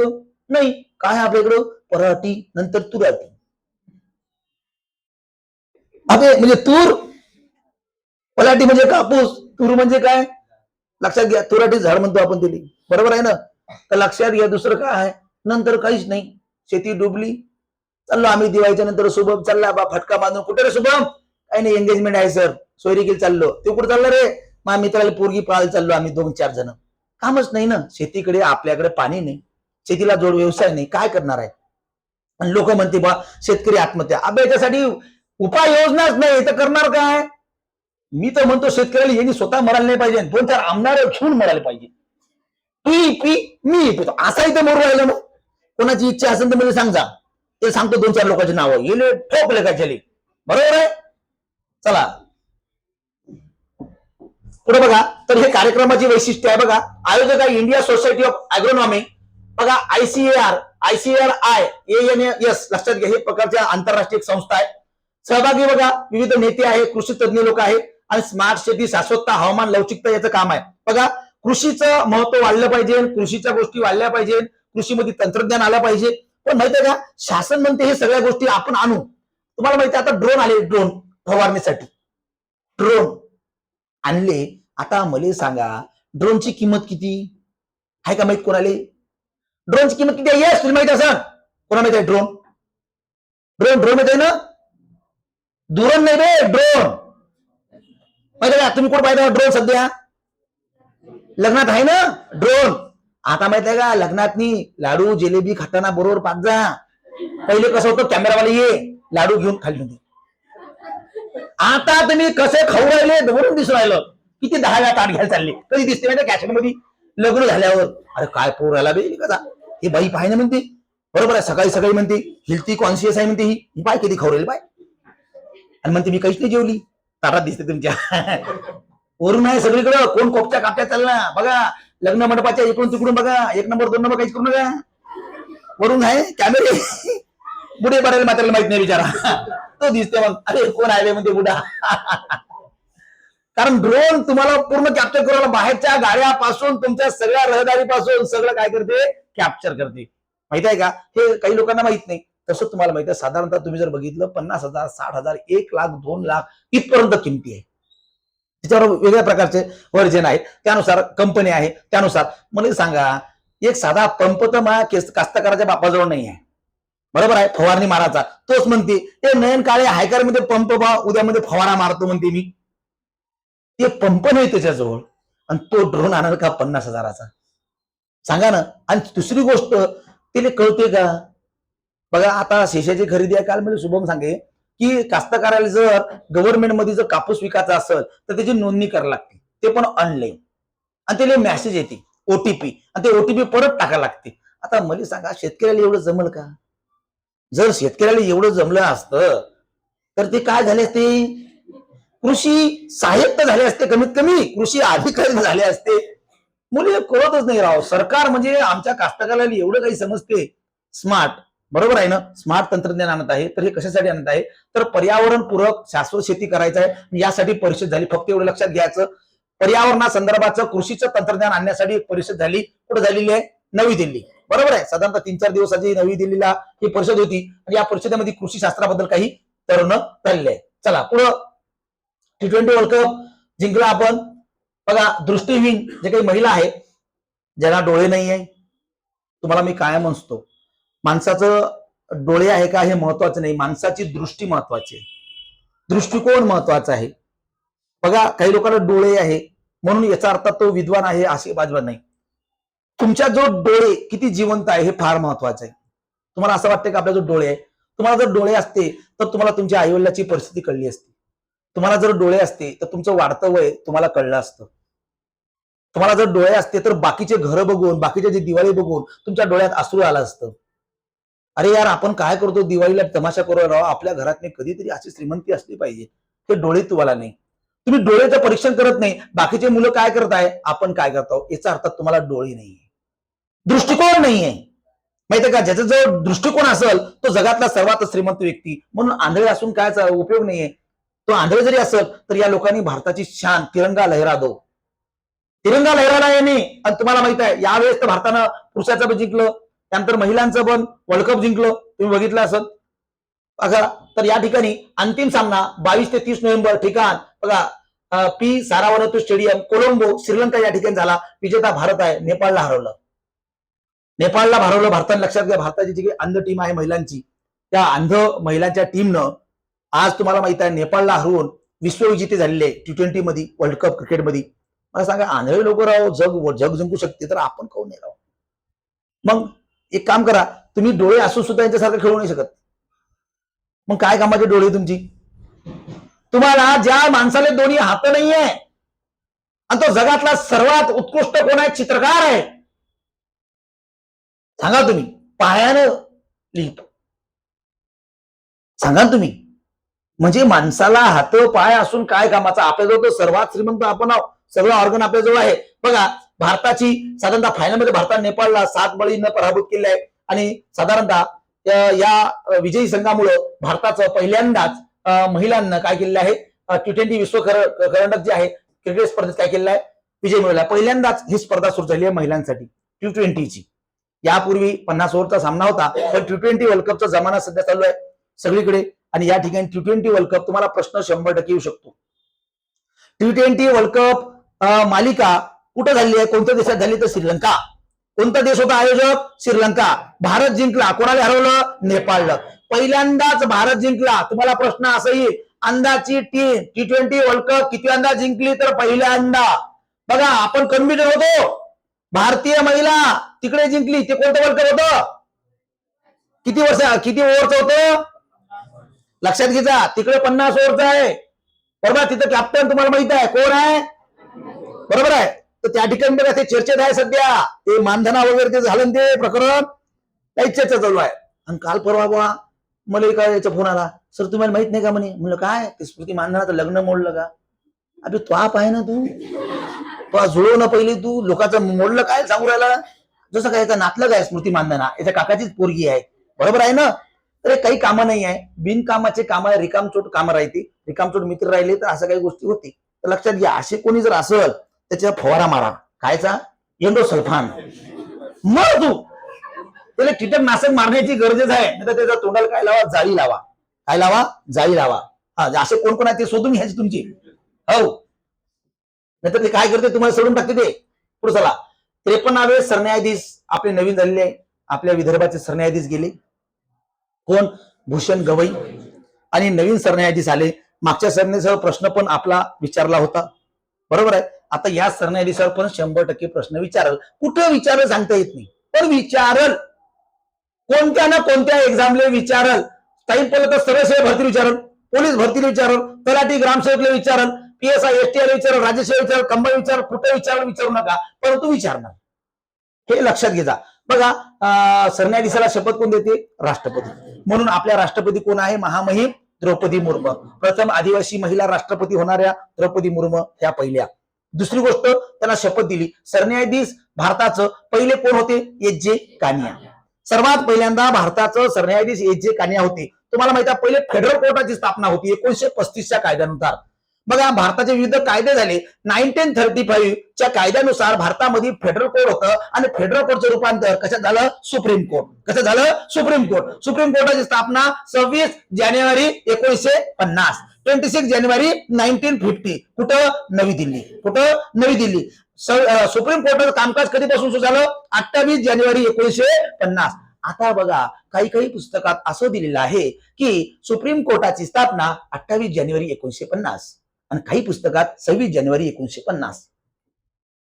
फक्त कन्फ्युजन होते ना, 28 वाचू की 26 वाचू. मी म्हणतो दोन्ही वाच. का? 26 जानेवारीला स्थापना, पण कामकाज 26 जानेवारी झालं का? नाही. कारण 26 जानेवारी काय आहे आपलं? प्रजासत्ताक दिन. प्रजेच्या हातात सत्ता, लोकांच्या हातात सत्ता, सत्ता उलटवण्याची. बरोबर आहे ना. बघा, तर 10 फेब्रुवारी 1962 हरियाणा हिसार या ठिकाणी जन्म आहे न्यायमूर्ती सूर्यकांत. बघा, मी तुम्हाला म्हणलं हे पाहिजे, कारण यावेळेस तुम्हाला भूषण गवई कोणकोणत्या कोर्टात कामाला होती, त्यांचा जन्म कधी, हे तुम्हाला प्रश्न होता. किती वर्षाचे आहे ते, कधी रिटायरमेंट होणार आहे, हा प्रश्न होता. म्हणून आपल्याला माहित पाहिजे. हरियाणा मधले हे पहिले आहे. लक्षात घ्या, हरियाणा मधले पहिले आहे. लक्षात घ्या, सूर्यकांत सरन्यायाधीश होणारे, हरियाणा या राज्यातला पहिला सरन्यायाधीश. वकिलीची सुरुवात हिसार सारख्या छोट्या शहरातून केली. छोट्या ह्याच्यातून. बरोबर आहे. पंजाब आणि हरियाणाच्या उच्च न्यायालयाचे न्यायाधीश होते. पंजाब आणि हरियाणा. बरोबर आहे. या दोघांनी राजधानी वाद आहे. दोघांची राजधानी एकच आहे. कुठली आहे? चंदीगड. आणि चंदीगडला भारताचं कोणतं शहर म्हणतो आपण? नियोजित शहर. काय म्हणतो? नियोजित शहर. वसवलं तशा प्रकारचं. लक्षात घ्या. पुढे हिमाचल प्रदेश उच्च न्यायालयाचे मुख्य न्यायाधीश. बघा, पंजाब आणि हरियाणाचे उच्च न्यायालय. हिसार पासून वकिलीचा व्यवसाय सुरू केला. मूळचे कुठचे? हरियाणा, हिसार. जन्म त्यांचा 1962. पुढे बघा, 24 मे 2019 ला सर्वोच्च न्यायालयाचे न्यायाधीश झाले. सुप्रीम कोर्टात तो इतर न्यायाधीश असते. तुम्हाला माहित आहे, सुप्रीम कोर्टाच्या न्यायाधीशाची संख्या किती आहे रे? 33+1. सुरुवातीला 7+1. लक्षात घ्या, सुरुवातीला कमी, जेव्हा स्थापना झाली होती, नंतर वाढत वाढत वाढत वाढत गेली. न्यायपालिकेच्या संख्या कोण ठरवते? संसद. परंतु सरन्यायाधीश कोण ठरवते? राष्ट्रपती. लक्षात घ्या, राष्ट्रपती ठरवतात. भारताचा सरन्यायाधीश घ्यायचं. कोणाची निवड होते सरन्यायाधीश पैकी? ज्येष्ठतम सदस्य किंवा मग कायदे पंडित. ज्येष्ठतम सदस्य किंवा मग कायदे पंडित. आता ज्येष्ठतम सदस्य म्हणजे वयाने नव्हे, अनुभवाने ज्येष्ठ आणि कायदे पंडित. बघा, एखादं कमी वयाचं माणूस सुद्धा आपल्यापेक्षा जास्त टॅलेंटेड राहू शकतो. असं सांगता येत नाही की या बाब्याला माझ्यापेक्षा जास्त येत नाही का. 100%. कारण मला जर मोबाईल मधलं काही गोष्टी जमत नसत आणि मी जर म्हणलं सो बाबू इकडे रे, हे मोबाईलचं कसं, ते 2 मिनिटात करून देईल. लक्षात घ्या, each and every person is talented and unique. लक्षात घ्या, सगळा माणूस टॅलेंट आहे, तो युनिक आहे असं समजू नका. कारण भिकारी बी आपल्यापेक्षा टॅलेंट आहे. नाहीतर बघा, आज भिकारी किती कमवतो, तुम्ही एक दिवस भीक मागून बघा तुम्ही किती कमवता. अबे भीक मागण्याचं टॅलेंट नाही तर मग काय सांगा बरं तुम्ही. सोपं नाही आहे, भीक कधीही भेटत नाही कोणालाही. भीक मागताना तुम्हाला घेताना हे टॅलेंट आहे. विदाऊट टॅलेंट जगात कुठलीच गोष्ट नाहीये. बरोबर आहे ना. पुढे चला, सर्वात महत्वाचं मी तर त्या टॅलेंट मान सांगतो माहितीये का, जो पोरग ऍट अ टाइम 3-3, 4-4 पोरी फिरवतो त्याच्यासारखा जगात टॅलेंटेड नाही. व्हॉट्सअपले वेगळं, फेसबुकले वेगळं. अरे बापरे, साधं काम आहे का तो किती. पण त्यानं जर टॅलेंट चांगल्या ठिकाणी टाकलं तर, तोच टॅलेंट चांगल्या ठिकाणी टाकलं तर जगातला तो काय होईल, श्रीमंत होईल, विद्वान होईल. विद्वत्ता चालली ना. ते म्हणते ना, श्रीमंताच्या घरामध्ये विद्वानाच्या घरातनी अंधार असतो. काऊन, ते स्वतःच काय करतात, अंधार पाडून घेतात. आणि हेच जर टॅलेंट तुम्ही चांगल्या ठिकाणी टाकला ना, तुमच्या सारखं. अभि 2 लोकांच्या प्रेमात काय पडवाला, अख्खं जग तुला प्रेमात पडतील. मग अख्खं जग. पण 2 व्यक्तीमुळं जग आपल्याला दिसत नाही. 193 राष्ट्र दिसत नाही, आपल्याला दिसते फक्त 2च राष्ट्र. जसं की आज भारतीय लोकांचा दुश्मन कोण, पाकिस्तान. दुसरं कोण दिसते, चायना. अबे पण आपला मेन दुश्मन अमेरिका आहे. मेन कोण आहे आपल्यातली भांडणं कोण लावरायला, अमेरिका. बरोबर आहे ना. मंत्र आहे अमेरिका. काय मंत्रा. जसं की तुम्हाला माहित आहे रामायण महाभारतातले जे काही घडलं त्याला माहित आहे. बरोबर, तिला विचारू नको. पुढे बघा, छोट्या या देशामध्ये ज्याला जम्मू काश्मीरमध्ये कलम 370 त्यांनी हटवले. जम्मू काश्मीरचं 370 तुम्हाला 2019ला हलवलं. आणि त्यावेळेची काही बेंच होतं, त्या बेंचच्या पॅनलमध्ये हे महत्वाचे व्यक्तिमत्व होते. कोण, सूर्यकांत, न्यायमूर्ती सूर्यकांत. बिहार मतदार यादी प्रकरण तसेच पेगासस स्पायवेअर प्रकरण आदी ऐतिहासिक निकाल दिले. आता बिहार मतदार यादी घोळ, पेगासस म्हणजे काय, एक स्पायवेअर आहे. तुमच्या मोबाईल मधली संपूर्ण माहिती, तुमच्या भारतातली संपूर्ण माहिती या स्पायवेअर मार्फत आपल्याला पूर्णपणे कळल. जसं की हॅकिंग. काय होणे, हॅकिंग. समजा आता खुशीचा मोबाईल आहे, खुशीचा मोबाईल मी जर हॅक केला असेल, काहीच नाही, एक QR कोड आहे त्याच्यामधला आपण जर ते काय केलं, मी स्कॅन करून टाकलं तर खुशीला येणारे प्रत्येक कॉल, त्याला येणारे प्रत्येक मेसेज मला येईल किंवा मला कळल. त्याचबरोबर आपण कॉल सुद्धा डायव्हर्ट करू शकतो. की समजा सूरजला येणारा फोन पहिले मेसेज मला येऊन जाईल की या व्यक्तीचा फोन आलाय, करता येते. कारण माहिती आहे का, आता विश्वास नावाचं भांडवल कोणाजवळ नाहीये. आता भविष्यातला तुमचा जमाना विश्वास राहणार नाही. भविष्यातली खूप बेकार काम आहे. आणि तुम्हाला एकच सांगतो, जर आयुष्यात सुखी राहायचं असेल लग्नानंतर कोणाचाही मोबाईल चेक करू नये. मोफत सल्ला, कोणाचाही मोबाईल चेक करू नये. दिल्या घरी सुखी राहा. बरोबर आहे. पुढे बघा, तर साधारणतः सरन्यायाधीश सूर्यकांत दास यांनी पदावर 9 फेब्रुवारी 2027 पर्यंत राहतील. 2027 पर्यंत आहे. त्यानंतर 27 पर्यंत तुम्ही लागले तर बरं, नाहीतर नवीन सरन्यायाधीश 54 नावे तुम्हाला ऐकायला लागल. जसं मागचं आपण 52 नावं ऐकलंच. बरोबर आहे ना. आणि ऐकणारा मी राहीलच. बरोबर आहे ना. लाईव्ह राहायचाल, अलाईव्ह राहायचाल, कुठेतरी ऐकसाल. कार्यकाळ सुमारे 15 महिने असा यांना काय होणार आहे, मिळणार आहे. न्यायमूर्ती सूर्यकांत लक्षात घ्या, हरियाणा हिसार या गावातले आहे. त्यानंतर ते मुख्य न्यायाधीश सुद्धा होते. कुठं, हिमाचल प्रदेश, हरियाणा आणि पंजाबमध्ये ते न्यायाधीश होते. आणि त्यांनी हिसार या गावापासून वकिली सुरू केलेला आहे. 1962 यांचा जन्म आहे. छोट्या गावापासून हा माणूस वर गेलेला आहे. त्यानंतर 2019 पासून सर्वोच्च न्यायालयामध्ये इतर न्यायाधीश हा व्यक्ती झालेला आहे 2019 पासून. आणि आता 2025 साधारणतः तो काय झालाय, सरन्यायाधीश झालेला आहे. भारताचे कितवे, 53वे. तर हे आपले न्यायाधीश यांनी काही घटनात्मक बघा, सर्वोच्च न्यायालय संदर्भाचं कलम 124 आहे सुप्रीम कोर्ट, 214 हायकोर्ट आहे. 214 काय, हायकोर्ट. आणि 124 आपण जर बघितलं तर साधारणतः सुप्रीम कोर्टच्या संदर्भाच्या काही तरतुदी आहे. कशा प्रकारे बघा, सर्वोच्च न्यायालयातील न्यायाधीशाची पात्रता काय. बघा, सर्वोच्च न्यायालयाचा न्यायाधीश म्हणून नियुक्ती होणारी व्यक्ती भारताचे नागरिक असावी, सगळ्यात महत्वाचं, भारताचा नागरिक. दुसरं बघा, 5 वर्ष न्यायाधीश म्हणून काम केलेले असावे उच्च न्यायालयात. कुठल्याही हायकोर्टात त्याने 5 वर्ष काम केलेलं असावं. त्यानंतर सर्वोच्च किंवा उच्च न्यायालयात किमान 10 वर्षे वकिली केली असावी, किंवा हे सगळं किंवा मध्ये आहे, हे किंवा हे सर्वोच्च न्यायालयात वकील बी चालते. त्यानंतर राष्ट्रपतीच्या मते ती व्यक्ती निष्णांत कायदेपंडित असावी. फक्त हे जर राहिलं ना तरी बस, त्याला चॅलेंज नाही करू शकत. सर याचा वय तर कमी आहे, याला का सगळं नेमलं नाही, तो कायदेपंडित आहे ना, बस झालं. एक तर त्यांनी 10 वर्षे वकील केली असावी सर्वोच्च न्यायालयात, किंवा 5 वर्ष त्यानं काय केलं पाहिजे, उच्च न्यायालयात न्यायाधीश असावा तो, बरोबर आहे. तर या प्रकारच्या व्यक्तीला काय करू शकतो आपण, भारताचा सरन्यायाधीश नेमू शकतो. पुढे बघा, सरन्यायाधीशाची नेमणूक बघा, साधारणतः जे काही संख्या 33+1 एवढी आहे. सर्वोच्च न्यायालयाच्या ज्येष्ठतम सदस्याला याची नेमणूक आपण करतो. बघा, पहिले सरन्यायाधीश आपले एच जे खानी आहे, 48 एन व्ही रमन्ना, 50 धनंजय चंद्रचूड, 51 संजीव खन्ना आणि 52 आपले कुशल गवई, 49 सरन्यायाधीश उदय ललित होते. भारताचं एकही महिला आजपर्यंत सरन्यायाधीश झाली नाही, एकही नाही. फक्त इतर न्यायाधीश मधून आहे फातिमा बीवी, बाकी एकही झालेलं नाहीये. महाराष्ट्राचे बरेचसे सरन्यायाधीश झालेले आहे. तर लक्षात घ्या, जे काही धनंजय चंद्रचूड 50, 51, 52 3 माहित पाहिजे, आणि आता नवीन तुम्हाला मागचे 3 माहित पाहिजे. आणि पहिलं कुठल्याही गोष्टीला पहिलं माहित पाहिजे. सर्वोच्च न्यायालयाची स्थापना आपण सांगितलं 1950ला 26 जानेवारीला, त्याचा कार्यक्रम 28 जानेवारी पासून सुरू झाला, बरोबर आहे. आणि 50 धनंजय चंद्रचूड, बघा धनंजय चंद्रचूड याचा बापही होता, बाप आणि लेकरू दोघेही बी धनंजय चंद्रचूड होते, महाराष्ट्राचे. लक्षात घ्या, इचलकरंजी कोल्हापूर जिल्हा. पुढे बघा, 51 सरन्यायाधीश संजीव खन्ना आणि 52 कुशल गवई, आणि आता 53 कोण, सूर्यकांत. पुढे चला, महाराष्ट्रातील सरन्यायाधीश याची यादी माहित पाहिजे. आपल्याला कधी कधी असं क्विकर प्रश्न विचारू शकते आहे हो, की महाराष्ट्रातले सरन्यायाधीश कोणकोणते नाहीत किंवा कोणकोणते आहेत.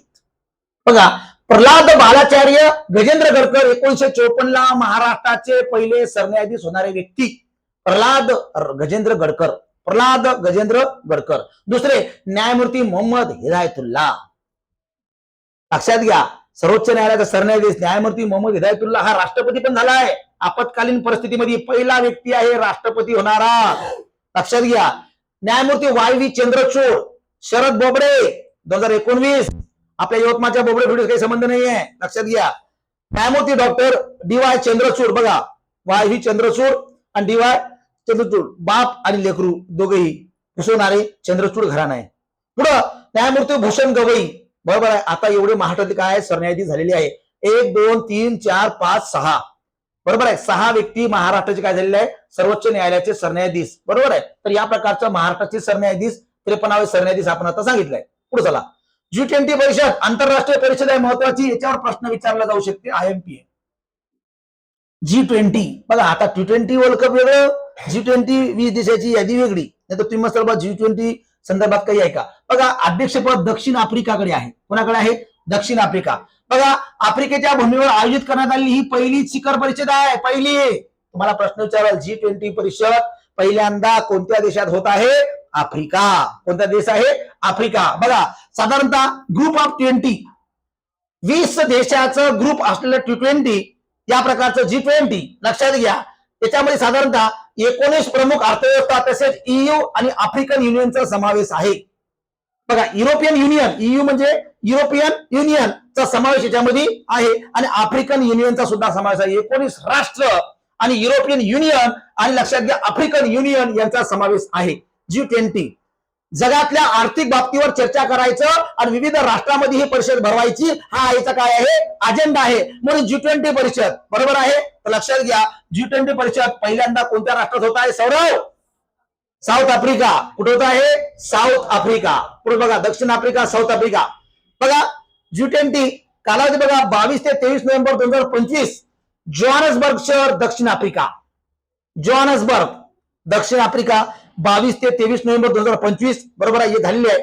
यामध्ये लक्षात घ्या, साधारणतः या परिषदेचं अजेंडा काय आहे, 2030 पर्यंत शाश्वत विकास करणे.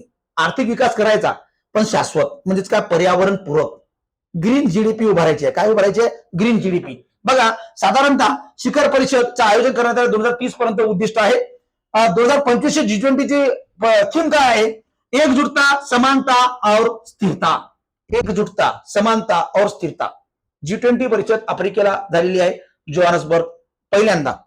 20 राष्ट्र आहे, म्हणजे 19 राष्ट्र आहे. युरोपियन युनियन आणि आफ्रिकन युनियन यांचा समावेश आहे. पहिल्यांदाच आफ्रिका या देशामध्ये झालेली आहे कुठली परिषद, G20, आणि आफ्रिकेकडे काय आहे, अध्यक्षपद याच्यामध्ये आहे. तो चला पहिली डॉल्फिन गणना. डॉल्फिन तुम्हाला माहित आहे, आपण बघा पोरं हो, तुम्हाला एक एक गणना घेतलेल्या सगळ्याच.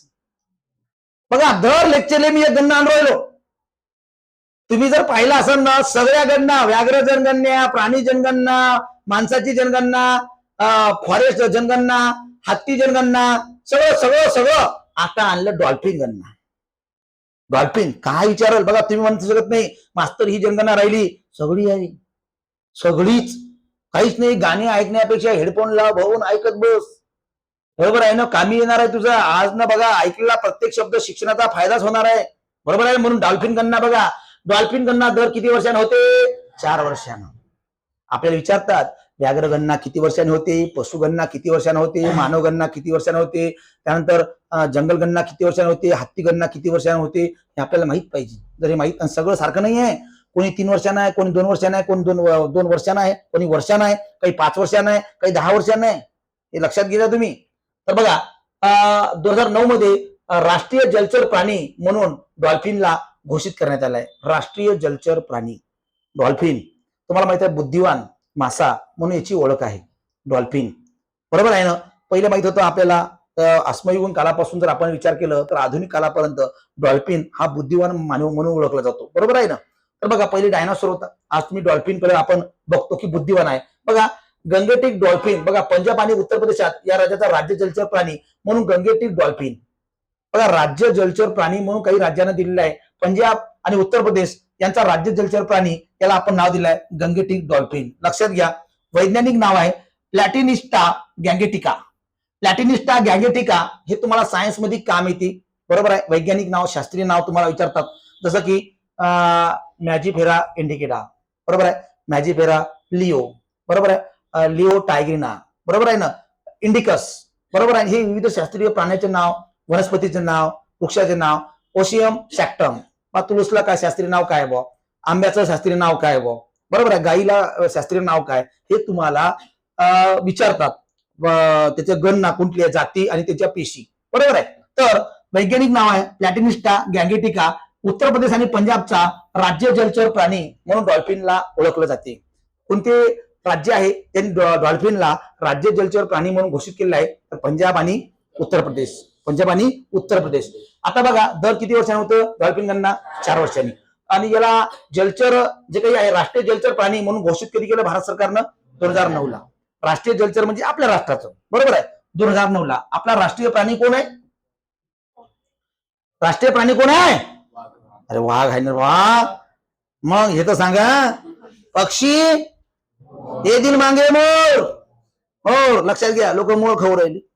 किती खतरनाक लोक आहे की राष्ट्रीय पक्षी खवरवले म्हणते आम्ही. अरे वा, बहादरा खातील लोक. फायदा सर फॉरेस्टवाले. पहिली डॉल्फिन गणना 2025. बघा आढळण्याची ठिकाण बघा, डॉल्फिन कुठे कुठे आढळतात. गंगा, ब्रह्मपुत्रा, मेघना, सोन, घागरा, कोशी, चंबळ, गंडक या नद्यामध्ये आढळते डॉल्फिन, बरोबर आहे. पुढे बघा इंडस डॉल्फिन, वैज्ञानिक नाव आहे प्लॅटिनिस्टा मायनर. बघा इंडस डॉल्फिन सुद्धा आहे. भारतामध्ये सर्वात कमी संख्या फक्त पंजाबच्या बियास नदीत आढळते. अतिशय कमी, 2-3च आहे म्हणते. पंजाबमध्ये जे काही बियास नदी आहे त्याच्यामध्ये 2-3 आहे. पुढे बघा प्रोजेक्ट डॉल्फिन, हा डॉल्फिन वाचवण्यासाठी आपण कार्यक्रम ठेवलेला आहे. जसं प्रोजेक्ट टायगर आहे, बरोबर आहे. प्रोजेक्ट एलिफंट आहे, तसंच प्रोजेक्ट डॉल्फिन. कारण डॉल्फिन मासा वाचवणं गरजेचं आहे. कारण डॉल्फिन सर्वात जास्त पाणी काय करते, शुद्ध करण्याचं काम डॉल्फिन करते, बरोबर आहे. परंतु डॉल्फिन काय करते, छोट्या छोट्या माशांना सुद्धा खाऊन टाकते. समुद्रातल्या जे काही आहे ना, एवढंच काय, डॉल्फिनचा तुम्हाला जर समजा शरीर दिसला का त्या माणूस तिलाही खाऊन टाकते डॉल्फिन. सोपं नाही, लक्षात घ्या. पुढे बघा प्रोजेक्ट डॉल्फिन संदर्भाची घोषणा नरेंद्र मोदी यांनी 2020 ला केली आहे. आणि प्रोजेक्ट टायगर आणि प्रोजेक्ट एलिफंट प्रमाणेच याला काय दिलेलं आहे, संरक्षण. प्रोजेक्ट टायगर आणि प्रोजेक्ट एलिफंट म्हणजे हत्तीला संरक्षण द्या आणि कोणाला संरक्षण द्या, वाघाला. तसंच आपण डॉल्फिनला संरक्षण देण्याची घोषणा नरेंद्र मोदीनं 2020 ला केली आहे. तुम्हाला प्रश्न येईल, डॉल्फिन गणना 2025 ला झाली, तर बघा दर किती वर्षांनी होती, 4. डॉल्फिनला राष्ट्रीय जलचर प्राणी म्हणून याची घोषणा कधी झाली, 2009. त्यानंतर प्रोजेक्ट डॉल्फिन च घोषणा नरेंद्र मोदीनं कधी केली आहे? 2020. कधी केली आहे? 2020. भारतामध्ये कोणकोणत्या प्राण्यासंदर्भाचं प्रोजेक्ट आपण राबवलेलं आहे? तर 2. एक वाघ आणि एक हत्ती. आणि तिसरा कोणता? डॉल्फिन. हे प्रश्न येईल. प्रोजेक्ट प्राण्यासंदर्भाचं प्राणी संरक्षण कार्यक्रम हा कोणकोणत्या प्राण्याचं संरक्षण करायला देतो? तर डॉल्फिन, हत्ती, वाघ. डॉल्फिन, हत्ती, वाघ. लक्षात घ्या. तर या प्रकारचं तुम्हाला माहित असलं पाहिजे की डॉल्फिन किती महत्वाचं आहे. पुढे चला. महादेवा योजना. महादेवा योजना कायसाठी आहे? फुटबॉलचा विकास करण्यासाठी. महादेवा महाराष्ट्रामध्ये फुटबॉलचं महत्व वाढावं आणि ग्रामीण भागामध्ये सुद्धा महाराष्ट्राकडून विविध फुटबॉल घडवण्यासाठी हे कार्यक्रम आपण राबवलेला आहे. लक्षात घ्या. आणि याचा ब्रँड अँबॅसिडर कोण आहे? टायगर श्रॉफ. बरोबर आहे? टायगर श्रॉफ. जॅकी श्रॉफचा पोरगा कोण आहे? टायगर श्रॉफ. माहिती आहे तुम्हाला? तर लक्षात घ्या.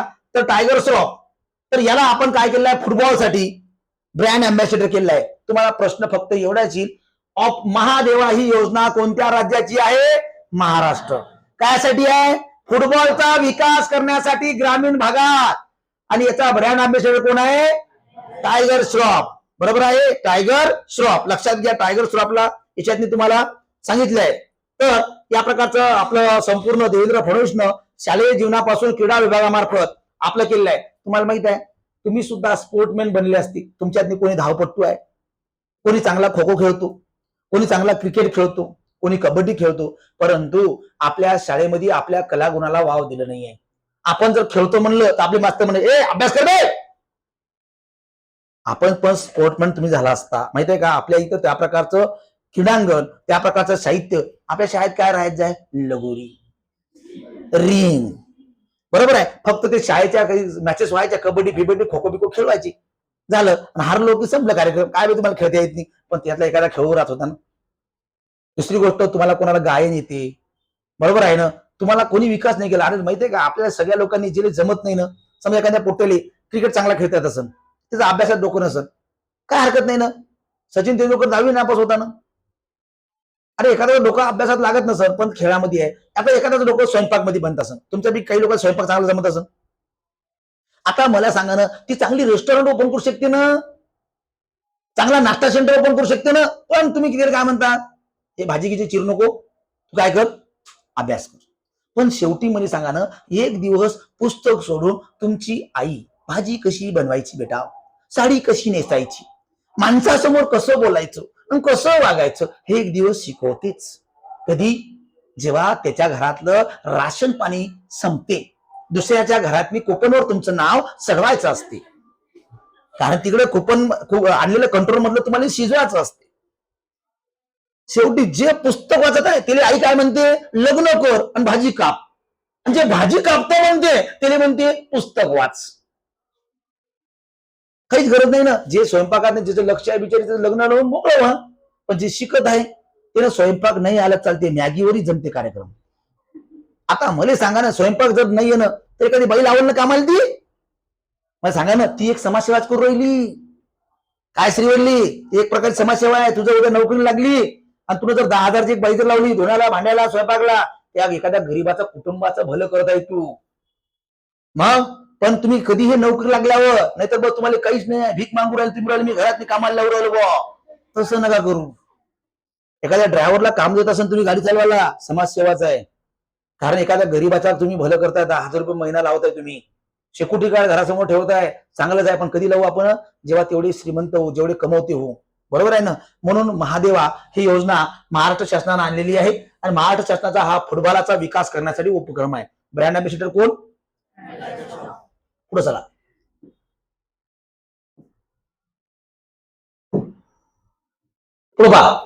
आधुनिक भारतीय कलेचे जनक राजा रवी वर्मा. बघा, यांना भारतीय कलेचे जनक म्हणतात. बघा, चित्रकला, सुंदर लेखणी, बरोबर आहे. साधारणतः यांचा जन्म 29 एप्रिल 1848 रोजी केरळमध्ये एका कुलीन चांगल्या शांततेच्या कुलीन घराण्यात झाला होता. बघा, जे कुलीन घराणं म्हणजेच काय, त्याच्यामध्ये संपूर्ण चित्रकला विकसित होती, त्या घराण्यात यांचा झाला. बघा, साधारणतः भारतीय चित्रकलेचे 19व्या शतकातले जे काही आहे व्यक्तिमत्व राजा रवी वर्मा आधुनिक भारतीयचे जनक म्हणून ओळखले जातात. बघा, त्यांच्या पौराणिक कथा, इतिहास आणि संस्कृती सामान्य लोकांसाठी काय अतिशय सुलभ आहे. म्हणजेच काय, हिंदू देवदेवताचं चित्र रेखाटणे, सामान्य लोकांना ते माहिती देणे, हे संपूर्ण प्राचीन काळात जर कोणी केलं असेल तर तो कोण केलाय? राजा रवी वर्मा. परंतु त्याला आपण आधुनिक कलेचे जनक सुद्धा म्हणतो. कारण का? आधुनिक कलेमध्ये आज त्यांची जे काही कला आहे ते आपण काय करतो? आता तुम्हाला माहित आहे हे संपूर्ण रंगवण्याचं काम आहे ना, हे प्राचीन आहे. तुम्ही अंगावर जे काही स्टॅच्यू बिचू करवाईल ना, ही आत्ताची नाही आहे, ही पुराण आहे, आपली पुराण. ही आत्ताची शैली नाही आहे, ही पुराण आहे. बघा आज पोरं दाड्या मिशावर राहिली, ही आत्ताची जन्म आहे का?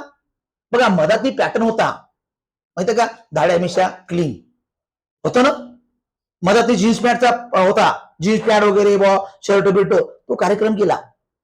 आता काय? फॉर्मल पॅन्ट, फॉर्मल शर्ट, खालून आकडू, काय पॅन्ट, पॅन्ट खालून धुटूक, बरोबर आहे ना. त्यानंतर इकडे तिकडे गोंधलेलं जरासं, आणि घड्याळ लहान नाही, हात एवढूसा आणि घड्याळ एवढं, त्याचं डायल पोटेच पाहून घ्या ना.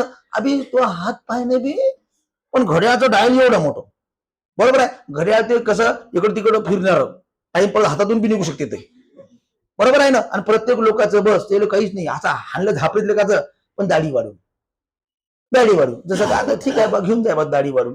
लग्नात बन आता तसेच पोरगी म्हणते हा दाढी काढू नको बरं, हा तसाच येशील तो. पहिले सांगते ना सोपान कसं काय रात्री कसं यायचं. आता दोघं मॅचिंग कपडे घ्यायला जाते ना बा, जाते ना, मॅचिंग कपडे घ्यायला जाते सोबत, तिथे भांडणं करून येते. हो आपले जाऊ द्या आता, बरोबर आहे ना रे. तू गेलता रे? हा गेलते तुम्ही कपडे वगैरे घ्यायला, ड्रेपरी वगैरे? काय हरकत, इंग्रज आहे या. बघा बघा 1866 मध्ये युरोपियन शिक्षकाकडून त्यांनी काय केलं? तेलचित्र शिकवण्याचं मुंबईला गेले. तैलचित्र म्हणजे काय तेलात बुडवायचं असं नाही आहे. तैलचित्र म्हणजे आपलं चित्रफित असते ना भिंतीवर लटकवलेलं, जे काही चौकात चौकात, त्याला तैलचित्र आपण म्हणतो. बघा पुढे बघा, रवी वर्मा यांची प्रसिद्ध चित्रे बघा. शंकुतला पक्षाचे ऐकणे, महाभारतातील एक चित्र ज्यामध्ये शंकुतला प्रेमात हरवलेली दाखवण्यात आलेली आहे. शकुंतला जर तुम्ही बघितलं तर प्रेमात हरवलेलं पूर्ण चित्र आहे. बघा चित्र बघायला माणसाला ताकद पाहिजे. नंतर तुम्ही जर वेरूळ अजिंठाला जर गेली ती मूर्ती तुम्हाला काही कळत नाही. मागच्या वेळेस मी सहली पोट्याला नेलं वेरूळ अजिंठा, काही पोट्टे काहीच नाही, फुटक्या फाटक्या मूर्ती आहे. बरोबर. आता काय करतं मग? का डोंगर झाडी दाखवतो तुम्ही? नाही आम्ही इथं थांबतो, आम्ही म्हणे इथं थांबतो. त्यासोबत 2-3 पोऱ्या काय चालल्या, चल म्हणे आमचे बी हात पाय दुखू राहिले, आताच दुखू राहिला तो, चल चल म्हणलं तू. बाकीचे वेरूळ अजिंठा पाय जमत तसं उचलून देतो. मग आता आम्ही बी लहानपणापासून वर आलेलो आहो ना, तुमच्याच क्लासमध्ये आम्ही आलेलो आहो. मग बघा शकुंतला पक्षाचे ऐकणे, बरोबर आहे. भगवान श्रीकृष्ण 1898 ला बघा, भगवान श्रीकृष्णाचं चित्र, दमयंती आणि हंस, बाणाच्या पलंगावर भीष्म, या प्रकारचे कुरुक्षेत्र असेल, महाभारत असेल, रामायण असेल, तर या प्रकारचे महत्वाचे चित्र रवी वर्मा यांनी रेखाटलेले आहे. बरोबर आहे. म्हणून रवी वर्मा यांना आधुनिक कलेचे काय म्हणतात? जनक म्हणतात. लक्षात घ्या.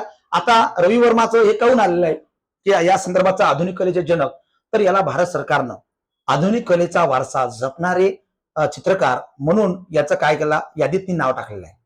रवी वर्माचं आधुनिक कलेचे जनक म्हणून तिला काय केलेलं? घोषणा केलेलं आहे. जे की रामायण महाभारत याच्यामध्ये श्रीकृष्णामध्ये जे काही महत्वाचे चित्र ज्यांनी लिखलेलं आहे, म्हणून राजा रवी वर्मा याला आधुनिक कलेचे जनक म्हणून भारत सरकारनं त्याची काय केली आहे? घोषणा केलेली आहे. ओके. जसं की आधुनिक शिल्पकार आपण म्हणतो, आधुनिक युगाचे शिल्पकार, आधुनिक भारताचे जनक कोणाला म्हणतात? राजाराम मोहन राय. राजाराम मोहन राय आधुनिक भारताचे. म्हणजेच काय? आता येणं काहीच नव्हतं, घरातच प्रकरण होतं वहिनीचं, वहिनी सतीबंदीत जात होती आणि विधवा पुनर्विवाह याला संमती द्यावं या प्रकारचे जबाब त्यांनी कुठाव केला, म्हणजे नवीन प्रकार करावा म्हणून याला काय केलं? ब्रिटिशांना पत्र देतो विलियम बेंटिंगला, बरोबर 1828 ला ब्राह्मो समाजाच्या स्थापनेच्या अंतर्गत. त्या प्रकार तो आधुनिक समाज सुधारक झाला म्हणून आधुनिक भारताचा जनक त्याला म्हणतात. तसंच आधुनिक भारतीय कलेचे जनक म्हणून रवी वर्मा यांची ओळख आहे. पुढे बघा, कामगार कायदे बघा. सर्व 29 जुने कामगार कायदे रद्द करून 21 नोव्हेंबर पासून 4 कामगार कायदे आता केले आपण. 4च जुने कामगार कायदे बघा. 1848 पासून जे काही विविध कायदे होते ना, विविध कायदे होते, 1838 चा कायदा, हे सगळे सगळे सगळे जुने कायदे. आता आपण एक कायदा केलाय कामगार संदर्भाचं. 4 कायदे बघा जुने 29 कामगार कायदे रद्द केले. 100% महत्वाचं लक्षात घ्या. कामगाराच्या संदर्भाचं फंडामेंटल राईट नव्हे तर डीपीएसपी मधले प्रकरण आहे. तर बघा जुने कायदे रद्द करून आता आपण लक्षात घ्या सगळे कायदे एकत्र करून त्या जागी 4 कायदे आपण केले आहे. बघा, वेतन संहिता 2019, वेतनाशी संबंधित नियम व किमान वेतनाचे पालन. औद्योगिक संबंध संहिता कामगार आणि व्यवस्थापन यांच्यातील संबंधाशी, सामाजिक सुरक्षा कामगाराला सामाजिक सुरक्षा कलम 42 बरोबर आहे. पुढं व्यावसायिक सुरक्षा आरोग्य आणि कामकाजाची अट संहिता 43 लक्षात घ्या. तर सुरक्षा आरोग्य कामाची संहिता या प्रकारचे 4 कायदे आपण आणलेले आहेत.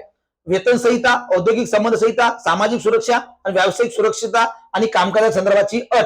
पुढे बघा पहिले हे कायदे होते बघा किमान वेतन कायदा, वेतन देयक कायदा, बोनस देयक कायदा, फॅक्टरी कायदा बरोबर वेतनाशी संबंधित. बघा महिला व बालकांसंदर्भात बघा प्रसूती लाभ कायदा बरोबर आहे. 26 आठवड्याची सुट्टी, बालकामगार विनिमय कायदा. आता हे सगळे बंद करून भारतानं 4 प्रमुख कायदे आणले. वेतन संहिता, सामाजिक सुरक्षा, त्यानंतर औद्योगिक संबंधित आणि व्यावसायिक सुरक्षा. 4च सगळे कायदे 29 कायदे रद्द करून 4 कायदे भारतातले आलेले 21 नोव्हेंबर पासून फक्त एवढं लक्षात घ्या. आणि हे 4 कायदे लक्षात ठेवा. 4 कायदे वेतनासंदर्भातचा, सामाजिक सुरक्षा, औद्योगिक संदर्भातचा आणि व्यावसायिक संदर्भातचा बरोबर आहे. आता या संदर्भाच्या या 29 कायद्याची संपूर्ण कामगिरी 4 कायद्यातनी भारत सरकारनं आणलेली आहे. किती कायदे? 4च. पहिले किती कायदे होते? 29 बरोबर आहे. हे सगळे कायदे आपण काय केले? बंद केले. पुढे बघा समान नागरी संहिता अंमलबजावणी करणारे उत्तराखंड देशातील पहिले राज्य ठरले. बघा आर्टिकल 44 युनिफॉर्म सिव्हिल कोड, समान नागरी कायदा बरोबर आहे. समान नागरी कायदा 1950 पासूनच भारतामध्ये एका राज्यातनी लागू आहे, ते म्हणजे गोवा. परंतु अलीकडे समान नागरी कायदा लागू करणारं राज्य म्हणजे उत्तराखंड. आता उत्तराखंड म्हणजे बघा समान नागरी कायदा म्हणजे काय रे? स्त्रियांसाठी वेगळे कायदे, पुरुषांसाठी वेगळे कायदे. भारतात आहे ना, वेगवेगळ्या धर्मानुसार वेगवेगळे कायदे आहे भारतातनी, आहे की नाही? म्हणून सगळ्यांना सारखं कायदा असलं पाहिजे. बघा भारतातनी आर्थिक मागास, काही सामाजिक मागास, काही राजकीय मागास आहे, त्यानुसार त्यांना आरक्षण आहे. काही लोकांना SC ST ना राजकीय आरक्षण आहे, त्यानंतर नोकरी विषयक आरक्षण आहे, शैक्षणिक विषयक आरक्षण आहे. मग हे सगळं बंद करून सगळ्यांना काय द्यायचं आहे? सारखं. स्त्रियांसाठी वेगळे कायदे आहे, पुरुषांना वेगळा कायदा आहे. आता मला सांगा एखाद्या बाईवर बलात्कार होते, माणसावर होत नाही का?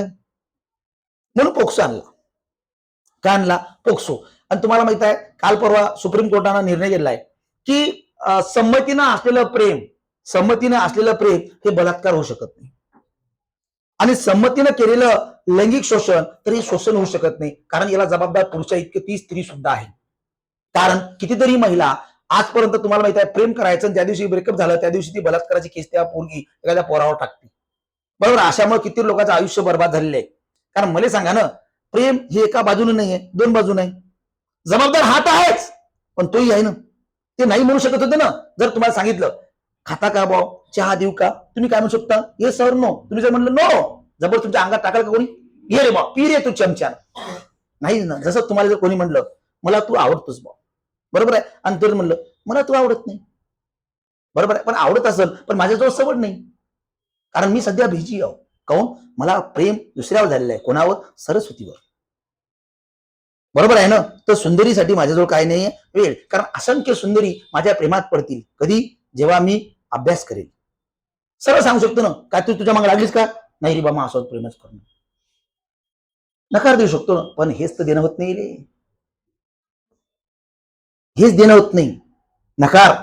आणि हे जर नाही दिलं पण काय होत होतं, याच्या मागे जबरदस्ती लागून जाते. लागल्यानंतर मग ते काय म्हणते, माझं लग्नच कर.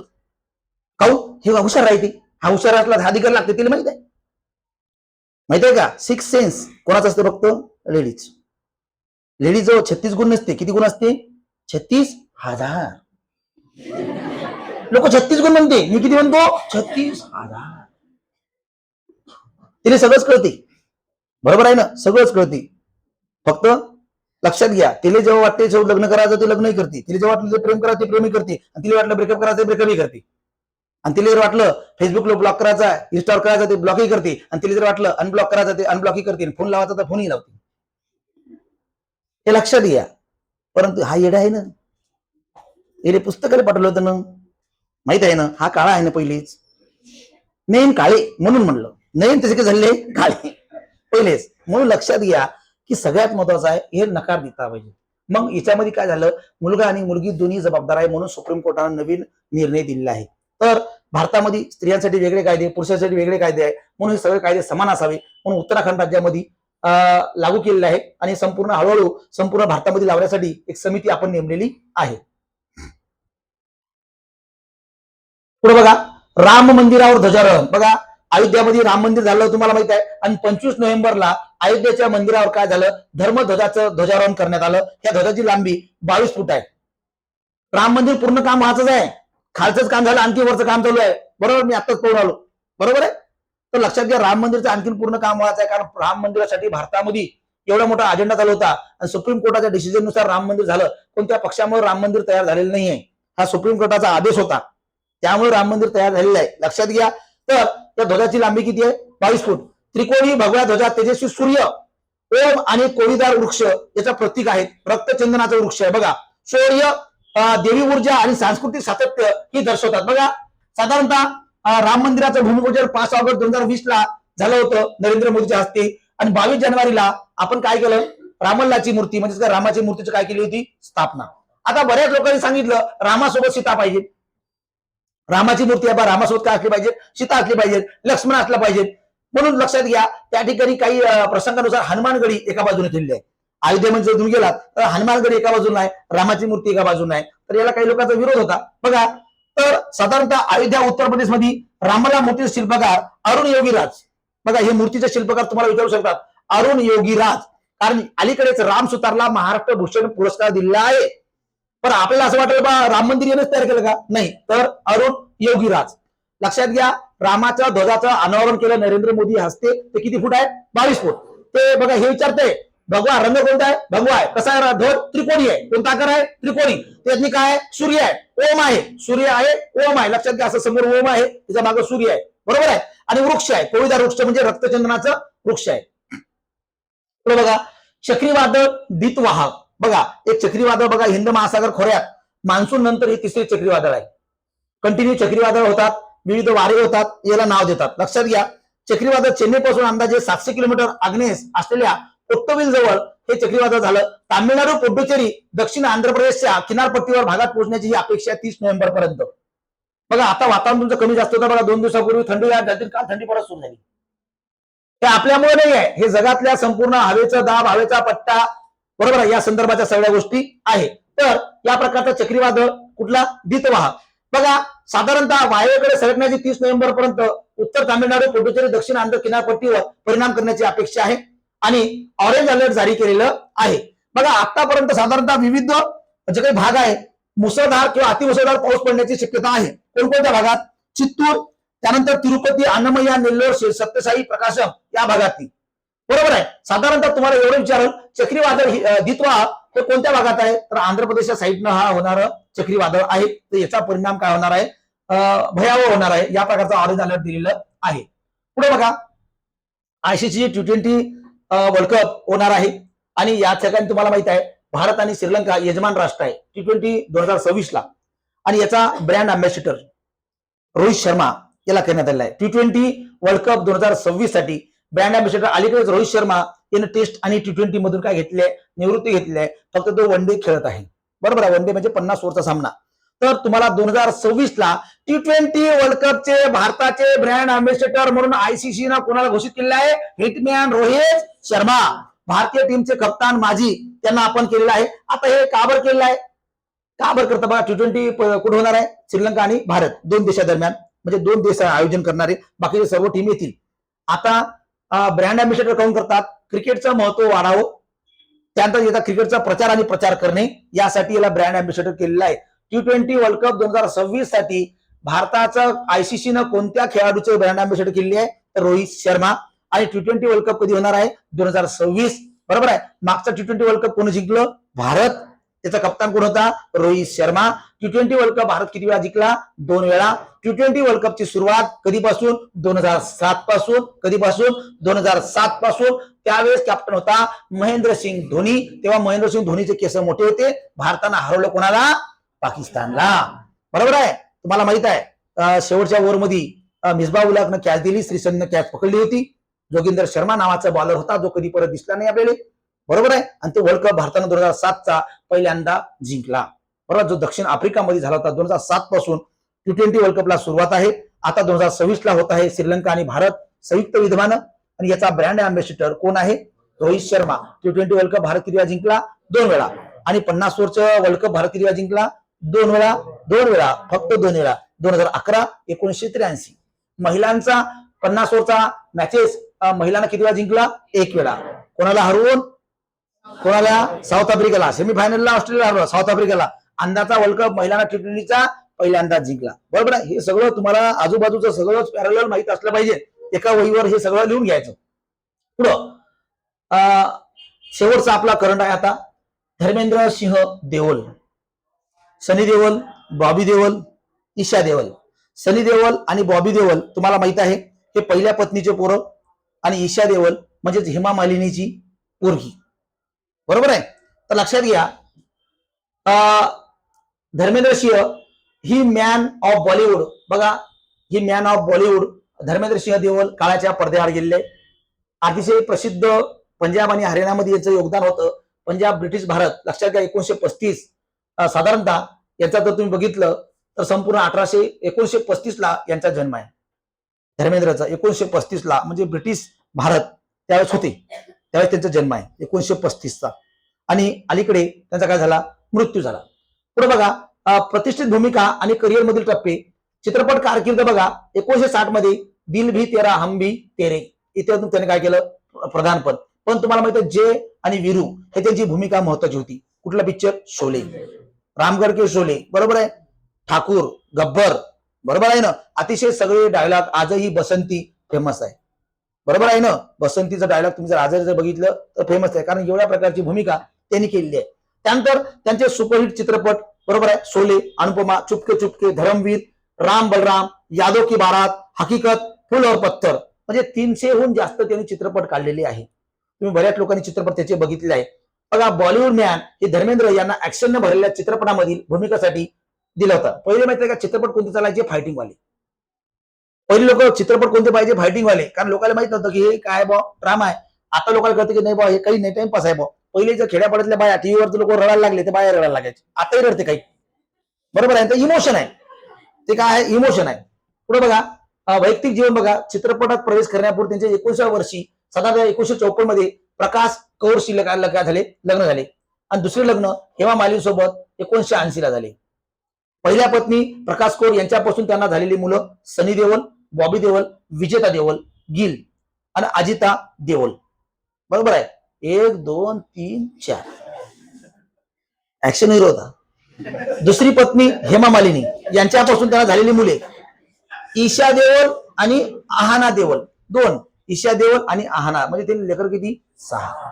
बरोबर आहे. तर लक्षात घ्या, 1980 ला साधारणतः तुम्ही जर बघितलं हेमा मालिनी, आणि अलीकडे तुम्हाला हेमा मालिनी राज्यसभेच्या सांसद आहे. राज्यसभा जे आहे तर या ठिकाणी ते सांसद म्हणजे खासदार आहे हेमा मालिनी. मला त्यांचं काही कारण असतं त्यांचं पटलं सुद्धा नाही, बऱ्याचशा गोष्टी होत्या. पुढे बघा, त्यांना मिळालेले पुरस्कार. पद्मभूषण 2012 ला भेटला. बघा, पद्मभूषण 2012 ला. बघा, हे विचारतात, बाकी त्यांना लेकर किती हे विचारत नाही. फक्त वैयक्तिक जीवन आपल्याला माहित असावं. ते काही तुम्ही पाठ करत बसाल, पहिल्या बायकोपासून किती लेकर आहे, दुसऱ्या काही वाचणारे लोक. आणि हे म्हणते माय मी सकाळी 7 ला गेलती, ओ उशिरा मी होता, अंधारात जाऊन मी अभ्यास करत होती. काय अर्थ नाही ना. काय वाचायचं ते कळलं पाहिजे ना. पुढं फिल्मफेअर जीवन गौरव पुरस्कार 1997. बघा, फिल्मफेअर हा प्रतिष्ठित चित्रपटाचा पुरस्कार 1997 ला. 2012 ला पद्मभूषण. IFA जीवन गौरव पुरस्कार 2007 ला. जी सिने गौरव पुरस्कार 2005 ला. आणि बाबासाहेब आंबेडकर नोबेल अवॉर्ड 2017 चा. आणि ST इंडिया स्टायलिश अवॉर्ड 2016 ला. आणि he man and action king हे त्यांना काय दिलं? पदवी दिलेली आहे. काय दिल्या? पदवी किंवा उपमा. अशा प्रकारचे धर्मेंद्र सिंह देओल यांचा काय झाला? मृत्यू झाला. फक्त पुरस्कार पद्मभूषण हे लक्षात घ्या. 2012 चा विचारलं जाऊ शकते. पुढे बघा, मृत्यू तारीख 24 नोव्हेंबर 2025 ला झालेलं आहे. ब्रिज कँडी रुग्णालयात त्यांना डिस्चार्ज मिळाल्यानंतर त्याच्या मुंबईतील त्यांच्या राहत्या घरी काय झालं? निधन झालं. बघा, हे जेव्हा मेला नव्हता, जिवंत होता, अफवेनं लोकांना एवढे स्टेटस ठेवले, जेव्हा मेल्यानंतर तेवढ्या लोकांनी स्टेटस नाही ठेवले. माहित आहे का? अफवा एवढी भयानक असते ना, खरं लपून जाते. अफवा एवढी जबरदस्त असते ना, खरं काय त्याच्या मागे लपून जात असते. म्हणजे खरं मेला माणूस ते माहित नाही. आणि जेव्हा मेला नव्हता तेव्हा लोकांनी अफवेनं किती वादळ उठवलं होतं. म्हणून लक्षात घ्या, खऱ्या घटना ह्या लपून जातात अफवेमुळं. बरोबर आहे ना. हे खरी गोष्ट लपून जाते. नेमकं काय भूमिका होती, कोण खरं कोण खोटं, पण अफवा एवढी भयानक असते, कुठपर्यंत जाईल आणि ते वादळ निर्माण होईल याची सांगता येत नाही. धर्मेंद्र सिंह देओल. बघा, या प्रकारचे महत्वाचे करंट चालू घडामोडी आजच्या लेक्चरला आपण बघितलंय. घरी जा, परत हे लेक्चर रिकॉल करा, याच्या पीपीटी तुम्ही वाचून घ्या. लिहिलं तर खूपच चांगलं, पण ह्या सगळ्या पीपीटी तुम्हाला साधारणतः 1, 2, 3 तारखेला डिसेंबरला आपल्या पार्थ बुलेटिन मध्ये तुम्हाला येतेच. पार्थ बुलेटिन तुम्ही झेरॉक्स दरम्यान काढा, मी तुम्हाला सांगत असतो. सगळ्यातूनच माहिती देऊन ह्या नोट्स आणण्याचा आपला उद्देश आहे. पूर्ण नव्हे तर बऱ्यापैकी प्रश्न याच्यातले येतात, तुमचा फायदा होतात. जे कोणी नवीन असतील आपले मित्रमैत्रिणी त्यांना सुद्धा सांगा की हे युट्यूबचे लेक्चर पार्थ एमपीएससी चॅनलवर तुम्ही बघायला विसरू नका. ओके, धन्यवाद.